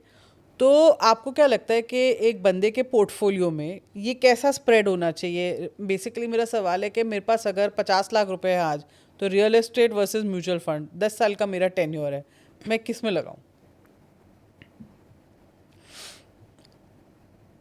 आपने कभी ये सुना कि शेयरों में फलाना आदमी बर्बाद हो गया? बताओ, आप ही जवाब दो। सुना है कभी? बिल्कुल सुना है। बिल्कुल सुना। और कभी आपने सुना कि फलाने आदमी ने प्रॉपर्टी ली और वो बर्बाद हो गया? तो आपने आंसर खुद ही दे दिया। फिर भी अगर आप मेरे से चाहते हो तो मैं एक्सप्लेन कर देता हूँ। पर इतनी अप्रिसिएशन आपको लगता है रियल एस्टेट में हो जाएगी जितना 10 साल में? अगर आपने लोकेशन सही तरीके से चूज करी है तो आपको अभी मैंने आपको फ्लोर का उदाहरण दिया, 2x का उदाहरण तो हैंड टू हैंड दिया। गोल्ड और रियल एस्टेट कभी घाटा नहीं देगी। गोल्ड हो सकता है अप्रिसिएशन कम दे। पर ये एक मिथ है क्या सर कि रियल एस्टेट में मुझे अगर पैसा डालना है तो मेरे पास बहुत पैसा होना चाहिए? क्योंकि लोग वही कहते हैं कि यार कैसे इन्वेस्ट करूं, मेरे पास तो पैसे ही नहीं है इतने। तो इसीलिए दूसरा ऑल्टरनेटिव क्या होता है, फिर म्यूचुअल फंड्स और ये सब SIPs और ये सब ऑप्शन ज़्यादा बढ़ जाते हैं। मैं बड़ी गलत बात बता रहा हूँ, हमारी ऑडियंस को शायद गुस्सा भी आ सकता है इस बात से, लेकिन जो इस बात को समझेगा ना वो सारी ज़िंदगी याद रखेगा। प्रॉपर्टी पैसे से नहीं ली जाती, ये बात अब आपको बिल्कुल भी अच्छी नहीं लगेगी। मैं आपको ना जाने कितने पैसे वाले आदमी दिखा दूं जिनके घर सालों सालों से पैसे रखे हैं और वो आज तक भी फैसला नहीं ले पाए कि हम प्रॉपर्टी लें, गोल्ड लें, क्या लें क्या ना लें। प्रॉपर्टी ली जाती है सही फैसले से, और सही फैसला आपको कौन दिलवाता है? आपका सही कंसल्टेंट दिलवाता है। अगर आपका रियल एस्टेट का सही कंसल्टेंट है तो आपको सही कंसल्टेंट सही फैसला दिलवाने में हेल्प करता है। अगर हमारे पास कोई आदमी आता है और वो कहता है जी मेरा बजट नहीं है, तो हम उसको ये नहीं कहते कि तेरा बजट नहीं है। कोई ज़रूरी थोड़ी है कि तेरे को 1 मन लेना है, या जरूरी थोड़ी 500 को लेना है। छोटे से छोटे फ्लैट पे 10 लाख रुपए में भी प्रॉपर्टी आ जाती है, वाजिब जगह आ जाती है, 20 लाख में भी आ जाती है, 15 लाख में भी आ जाती है। और फिर अगर उसकी एलिजिबिलिटी है या उसमें रेंटल इनकम बनती है तो उस पर लोन भी हो जाता है। बिल्कुल। तो ये एक मिथ है कि मेरे पास पैसे नहीं है। प्रॉपर्टी लेने के बारे में कौन सोचेगा? जिसके पास पैसे होंगे वही तो सोचेगा। जिसके पास पैसे नहीं है वो प्रॉपर्टी लेने के बारे में क्यों सोचेगा? लेकिन प्रॉपर्टी पैसे से नहीं ली जाती। मैं फिर भी ये बात कह रहा हूँ, प्रॉपर्टी फैसले से ली जाती है। मैं अब नाम नहीं लेना चाहता, बहुत सारे उदाहरण मैं आपको ऐसे दे सकता हूँ कि जिनके पास कितने पैसे पड़े हैं और फैसला नहीं ले पाते। और बहुत सारे आदमी ऐसे हैं जिनके पास पैसे ही नहीं है और उनका कंसल्टेंट में दम है। अगर आपके वकील में दम हो तो आपको जज के सामने दिमाग लगाने की ज़रूरत नहीं है। वकील ही जज को कन्विंस कर देगा जो नानर इन्होंने ये किया और ये ऐसे हुआ। ऐसे ही आपके कंसल्टेंट में अगर दम है तो वो आपको कहाँ आपकी नाव को खींच के ले जाएगा। मैं एक बड़ी और गलत बात बताता हूँ, प्रॉपर्टी में ज़्यादा पैसे किसने कमाए? कभी सोचा आपने? मैक्सिमम पैसे अनपढ़ों ने कमाए, पढ़े लिखों ने नहीं कमाए। पढ़े लिखों ने क्यों नहीं कमाए? क्या उनमें एजुकेशन की कमी थी? बिल्कुल भी नहीं थी। वो अपनी क्लास के टॉपर रहे हैं, वो आल्टो भी नहीं खरीद पाए, और जो अनपढ़ थे वो थार में घूम रहे हैं या और बड़ी गाड़ी में घूम रहे हैं। तो उन दोनों में क्या फ़र्क था? जो पढ़ा लिखा आदमी वो फैसला खुद लेता है, वो डाटा देखता है, अपना लगाता है। वो कहता है ये FD पे पैसे आएंगे, ये SIP पे आएंगे, ये शेयर में आएंगे, ये गोल्ड में आएंगे। करता कुछ नहीं है, वो सारी खाली कैलकुलेशन करता है। और अनपढ़ आदमी क्या करता है? किसी अच्छे कंसल्टेंट के पास चला के बैठ जाता है, भाई जो तुझे अच्छा लगता है करा दे, और वो इतने पैसे कमा जाता है आपके मल्टीपल एक्स हो जाते हैं। अब ये जो बात कह रहा हूँ, अपने इतिहास में आजू बाजू किसी को भी उठा के देख लेना, जो ज़्यादा पढ़े लिखे उन्होंने ज़्यादा पैसे नहीं कमाए। मैक्सिमम पैसे अनपढ़ों ने कमाए हैं, या जिन्होंने अपने कंसल्टेंट सही चुना उन्होंने कमाए हैं। पर क्या होता है ना, ये प्रॉपर्टी ऐसी लाइन है कि लोग को भरोसा नहीं होता लोगों पे। कहते हैं कि होता है ना कि क्लीन इमेज वाले बहुत कम लोग मिलते हैं। तो आप तो कंसल्टेंट कह रहे हो, मैं ऐसी चीज़ें कहती हूँ जैसे प्रॉपर्टी डीलर सच नहीं बताते काफ़ी चीज़ों के बारे में। तो एक तो ये इमेज कैसे चेंज हो, नंबर 1। नंबर 2, ऐसी क्या चीज़ है जो प्रॉपर्टी डीलर्स एक्चुअली बताते नहीं है प्रॉपर्टी दिखाने के टाइम या डील कराने के टाइम? मैं अब आपको किसका उदाहरण दूँ बताओ? क्या ऐसा उदाहरण जो चुभने वाला हो या ऐसा उदाहरण जो मीठा लगे?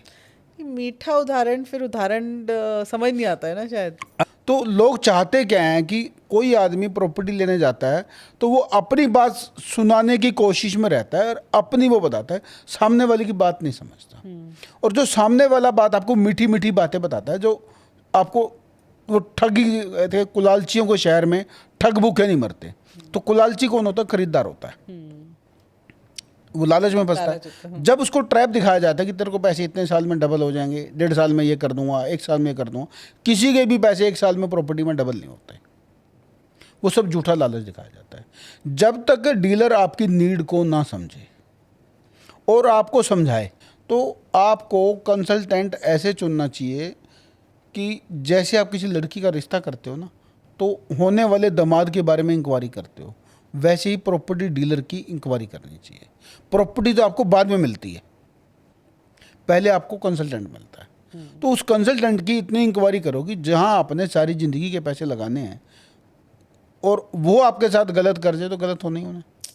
और जहाँ मैंने आपको पहले बताया कि मेकर भी वही हैं, चेकर भी वही हैं, तो जो आपको 100 सपने दिखा रहा है वहाँ ना जाके रियलिटी चेक करना चाहिए और किसी पे भी ट्रस्ट नहीं करना चाहिए। मैंने पहले भी बताया कि थर्ड पार्टी चेक जरूर करना चाहिए। जैसे मैंने बैंक का बताया कि अगर बैंक से आप प्रॉपर्टी लेते हो तो बैंक आपको उसकी वैल्यूएशन रिपोर्ट भी देता है कि इस प्रॉपर्टी की वैल्यू ये है।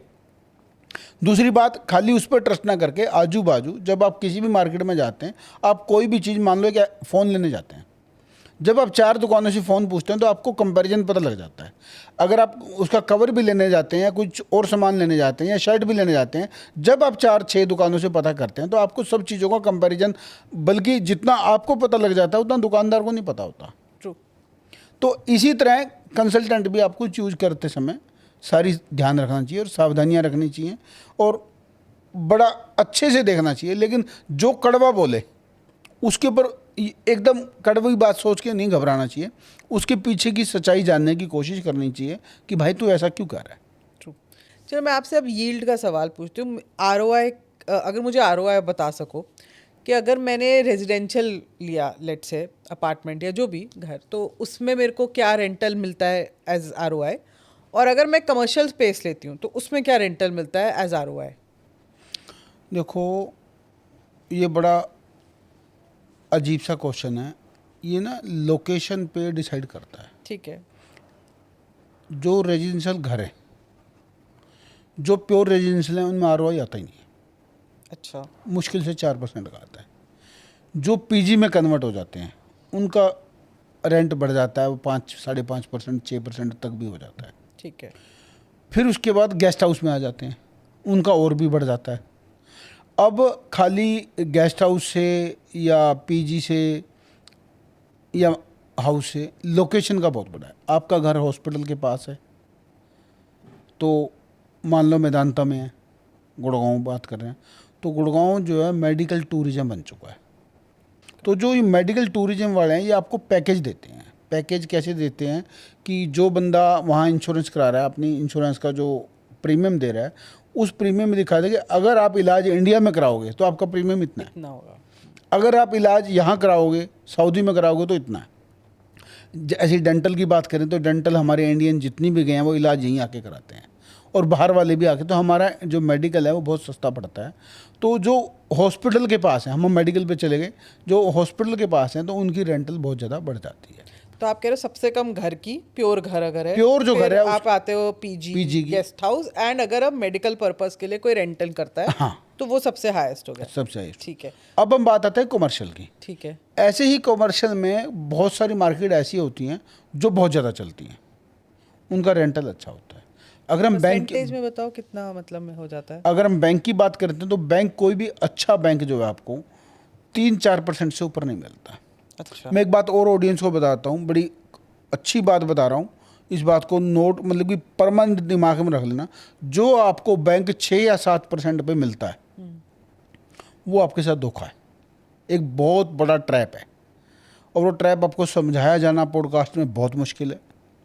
या कोई प्रॉपर्टी आपको कहता है जी मैं 9% की 10% की रिटर्न दूंगा, तो आपको कभी नहीं मिलने वाली, वो आपके पैसे ख़त्म होने वाले हैं।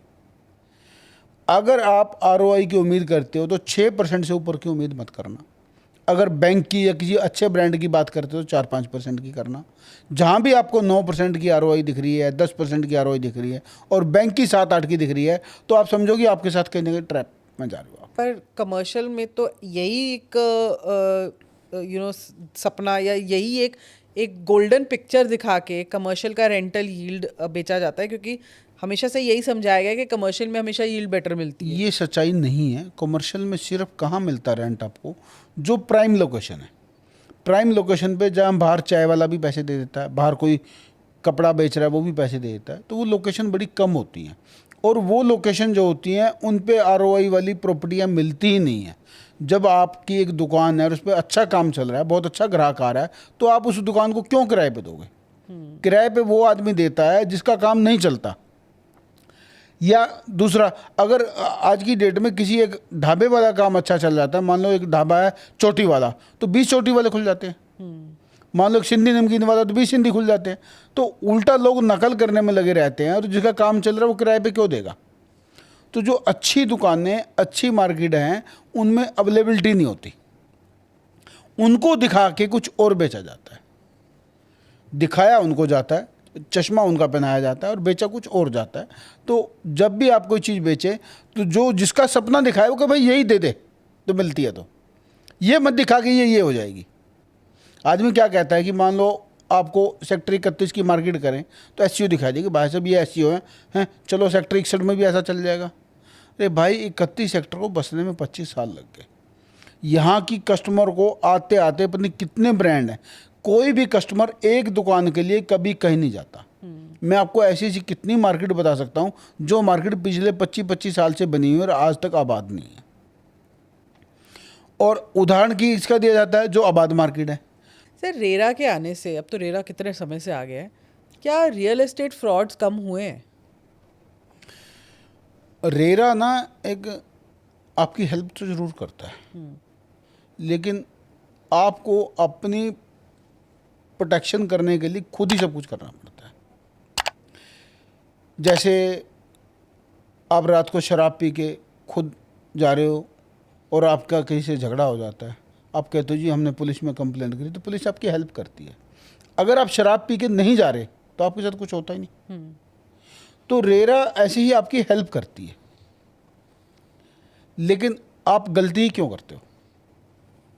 आपकी हेल्प करें, लेकिन रेरा प्रॉपर सोल्यूशन नहीं है। नहीं, मतलब बेसिकली एक उसने एक रेगुलराइजेशन कर दी है, बट वो काफ़ी कुछ कर दिया है। रेरा के लोगों ने रास्ते भी निकाल लिए हैं। जैसे जैसे रेरा आया वैसे वैसे बिल्डरों ने रास्ते भी निकाल लिए, और भी बहुत कुछ है, लेकिन आपको खुद को ही बच के चलना है। अच्छा, अगर एक रेरा ऐसे है जैसे आप एक बाइक पे दोनों तरफ सिलेंडर लेके जा रहे हो, आपको अपनी बाइक का खुद ही ध्यान रखना है कि कौन आदमी टक्कर मारे और सिलेंडर फट जाए। तो आपको अपनी बाइक खुद ही सेफ चलानी है। उन तो आपको रोड बना के दे दिया और आपको परमिशन दे दी, आपको बच के खुद ही चलना है। लेकिन कुछ हो जाता है तो रेरा हेल्प करता है, लेकिन प्रॉपर हेल्प नहीं है। अच्छा, एक सर एक और ट्रेंड आ रहा है ब्रांडेड रेजिडेंस का। बेसिकली जो हमारे बिल्डर्स होते हैं बड़े, वो कोलैबोरेट करते हैं ब्रांड्स के साथ। जैसे अभी M3M ने किया एली साहब के साथ, DLF 4 सीजन्स के साथ कर रहा है। ये जो कॉन्सेप्ट है हाई एंड एकदम रेजिडेंसेस का, ब्रांडेड रेजिडेंसेस का, ये कॉन्सेप्ट इंडिया में आपको कैसा लगता है आगे चल के क्या होगा? क्योंकि ये अभी नया नया है, अभी काफ़ी जगह नहीं हो रही, सक्सेसफुल होएगा? हमारे देश में ना जो चीज़ बाहर से आती है वो सच मानी जाती है और अच्छी मानी जाती है। कोई आदमी आपको इंग्लिश में गाली भी दे तो आदमी अच्छा लगता है, बड़ा पढ़ा लिखा आदमी है, भले वो गाली दे रहा हो आपको। और कोई आपको हमारी देसी भाषा में, हिंदी भाषा में अच्छा ज्ञान दे रहा हो, कहते ऐसे ज्ञान फैल रहा है। तो जो चीज़ बाहर से आती है वो ट्रेड में, जो अभी हम एजुकेशन की बात कर रहे थे, कॉरपोरेट की बात कर रहे थे, तो उनका टेस्ट वही है। तो ये बड़ी लिमिटेड सी जेंट्री है जो इसमें जाएगी। लेकिन अगर हम बात करें हमारे देश की 140 करोड़ है तो इसमें कितने परसेंट, तो परसेंटेज में नहीं आएगी। इतनी बड़ी मिनिमम सी है, उसमें जाएगी और जाना भी बनता है। पर इसमें सर ऐसे ऐसे बिल्डर हैं या डेवलपर्स हैं जो कोलैबोरेट तो इतने बड़े ब्रांड के साथ करें, पर उनके दूसरे प्रोजेक्ट सारे फंसे पड़े हैं। तो इसमें बंदा ट्रस्ट कैसे करे इस पे? अभी मैंने आपको पहले बताया था कि ये मेकर भी वही हैं, चेकर भी वही हैं। ये एक अलग ही क्लास है, ये उसी क्लास पे रहने दो, ये इसको सबके जाने के लिए ठीक नहीं है। अच्छा, ठीक है। तो एक आखिरी सवाल, अगर कोई ये पॉडकास्ट सुन रहा है, माना उसके पास 50 लाख 1 करोड़ है, आपने बोल दिया नीड, लोकेशन एनालिसिस, ये सब चीज़ें तो हमें समझ आ गई, पर आप जनरली उसको क्या राय दोगे कि इतने पैसे में क्या वो एक रेजिडेंशियल इन्वेस्टमेंट करे या एक कमर्शियल इन्वेस्टमेंट में जाए, या किस तरीके से अपनी प्लानिंग करे इन्वेस्टमेंट की? हो सकता है अभी नहीं करे, आपको चलो आप तो थोड़ा और रुक के कर, तो आप उसके लिए क्या रोड मैप बनाओगे? देखो, जो भी आदमी प्रॉपर्टी ले, कभी भी प्रॉपर्टी पैसे को देख के ना ले। पैसे को देख के मेरे पास 50 लाख है तो मैं क्या लूँ, ये फैसला बहुत बड़ा गलत फैसला है और बहुत बड़ा ट्रैप है। प्रॉपर्टी हमेशा अपनी नीड को एनालिसिस करके ले कि मेरा फ्यूचर क्या है, मुझे करना क्या है। अगर मान लो वो बिजनेसमैन है तो उसको अपने बच्चों को फ्यूचर देखना है तो शॉप ले। कोई इंडस्ट्रियल वाला आदमी है तो जो उसकी इंडस्ट्री को शूट करती है, कोई गोडाउन शूट करता है, कोई पार्किंग की जगह शूट करती है, या जो उसकी इंडस्ट्री में काम आ सकती है, कोई छोटा यूनिट लगता है तो उसको ले। अगर कोई डॉक्टर है तो वो अपनी केमिस्ट की उसमें जाए। तो आप अपनी नीड को देखो, पैसे को देख के प्रॉपर्टी नहीं लेनी कि आपके ये प्रॉपर्टी आने वाले आपकी कैसे सहायता कर सकती है, उसमें लें। लेकिन लें कुछ ना कुछ जरूर, उसको पैसे को सोचने में समय ना लगाएं, लें जरूर कि आपकी नीड किस में है। चाहे अगर आपके पास भले ही रेजिडेंशियल में, कमर्शियल में, जो आपकी नीड में वो करे वैसी चीज़ लें। ठीक है, अब बिफोर हम एंड करें सर, एक क्विक रैपिड फायर करते हैं। ऐसे आप एक एक सेंटेंस के आंसर्स देना है इसके लिए। अगर किसी के पास अभी चलो पैसे हो या किसी ने सोचा है कि मैं इन्वेस्ट करना चाहता हूँ प्रॉपर्टी में, तो बाय नाउ या वेट फॉर 6 मंथ्स, 2026 का सिनारियो देखते हुए? मैडम, एक गोल्डन चांस है, जो ले लेगा प्रॉपर्टी का कल का भी अच्छा नहीं है, आज ही अच्छा है। तो buy now. Mumbai, Bengaluru, Delhi, long term appreciation कहीं होगी इनमें? मैडम, मुंबई भी पूरी बस चुकी है, दिल्ली भी पूरी बस चुकी है, बेंगलुरु भी लगभग बस चुका है। तो इनके आउटर जो एरिया हैं तीनों के, जो इनके आउटर नियरेस्ट पड़ते हैं, वहाँ डेवलपमेंट होगा। जहाँ कॉरपोरेट वर्ल्ड की, जहाँ जॉब की एम्प्लॉयमेंट ज़्यादा होगी, वहाँ पे लेनी चाहिए। एक ऐसी सिटी जो आप पर्सनली रेकमेंड करते हो इन्वेस्ट करने के लिए? अगर मेरे से पूछो तो मैं तो गुड़गांव ही करता हूँ। अगर सिटी की बात करें, वैसे अपनी नीड की बात है, अगर पर्टिकुलर किसी सिटी की बात करें तो मैं गुड़गांव को प्रेफर करता हूँ। आपका अपना इन्वेस्टमेंट पोर्टफोलियो में रियल एस्टेट, म्यूचुअल फंड, आपके क्या स्प्लिट है? Real estate. सारा real estate, no mutual fund? No. अच्छा, ठीक है। एक बहुत ही ओवररेटेड कोई एक्सपर्ट टिप जो लोग रियल एस्टेट में देते हैं, वो क्या है? जो लोग प्री रेंटेड की में जाते हैं वो हमेशा खतरे में रहते हैं। प्री रेंटेड में बहुत ज़्यादा, सबसे बड़ा जो जोखिम है वो प्री रेंटेड में। प्री रेंटेड में आदमी को सोच समझ के जाना चाहिए। प्री रेंटेड की प्रॉपर्टी, ये मान के चलो कि मैक्सिमम जोखिम में रहती है। रेरा जेन्युइनली बायर्स को हेल्प कर रहा है या अभी सिर्फ पेपर वर्क ज़्यादा हो रहा है? रेरा, मैंने आपको पहले भी बताया कि आपको हेल्प कर रहा है, लेकिन 100% नहीं कर रहा। एक लास्ट मैसेज जो आप देना चाहते हैं लोगों को जो रियल एस्टेट में इन्वेस्टमेंट से डर रहे हैं? देखो, जो भी मुश्किल काम होता है इस दुनिया में, जो भी मुश्किल काम होता है वो आदमी करने से डरता है, और जो डराया जाता है वो सच में डराया इसलिए जाता है कि आप उसमें वहाँ तक ना पहुँचें।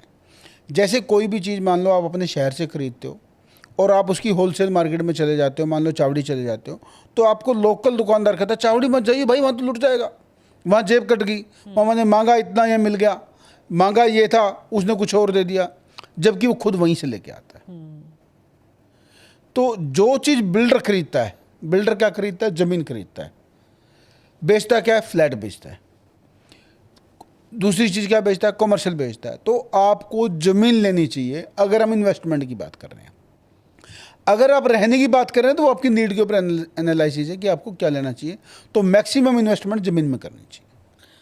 ऑन दैट नोट, मतलब ये आपने एक बहुत क्लियर कट मैसेज दिया है कि इन्वेस्टमेंट करनी है तो ज़मीन में करो। बाकी जो भी आपको देखना है, अगर आपको अपने कंजम्पशन के लिए कुछ चाहिए या रियल एस्टेट में आप रेजिडेंशियल में कुछ करना चाहते हैं, वो आप अपनी नीड को एनालाइज करो और उसके बेसिस पे करो। मैं तो आपको यही कहूँगी कि आज काफ़ी सारी बातें क्लियर हुई हैं कि रियल एस्टेट में क्या चीज़ें हैं जो आपको देखनी चाहिए, क्या चीज़ें जो आपको नहीं देखनी चाहिए, क्या चीज़ें हैं जो जिसके लिए आपको एक कंसल्टेंट ज़रूरी है, और क्या चीज़ें हैं जो आपको नोट करनी चाहिए जब भी आप इसको अपने पोर्टफोलियो में डाल रहे हो as an investment asset class. तो ये एपिसोड मुझे लगता है आपको सबको शेयर करना चाहिए, चाहे आप प्रॉपर्टी खरीद रहे हैं या नहीं खरीद रहे। पर आई थिंक ये एक नॉलेज होना बहुत ज़रूरी है, क्योंकि लाइफ के किसी भी पड़ाव में आई थिंक हम लोग हमेशा सोचते हैं रियल एस्टेट या तो खरीदना फॉर कंजम्पशन या प्रॉपर्टी खरीदना फॉर इन्वेस्टमेंट। ये हमेशा हमारे दिमाग में होता है। तो ये जितने लोगों के पास ये इन्फॉर्मेशन जाएगी, एटलीस्ट वो सही डिसीजन बना पाएंगे अपनी लाइफ में आगे चल के। इसको लाइक कीजिएगा, सब्सक्राइब कीजिए चैनल को, तभी आपको ऐसी इन्फॉर्मेशन और ऐसे गेस्ट्स मिलेंगे और देखने को मिलेंगे। आज के लिए इतना ही। Thank you so much for watching. समझे क्या।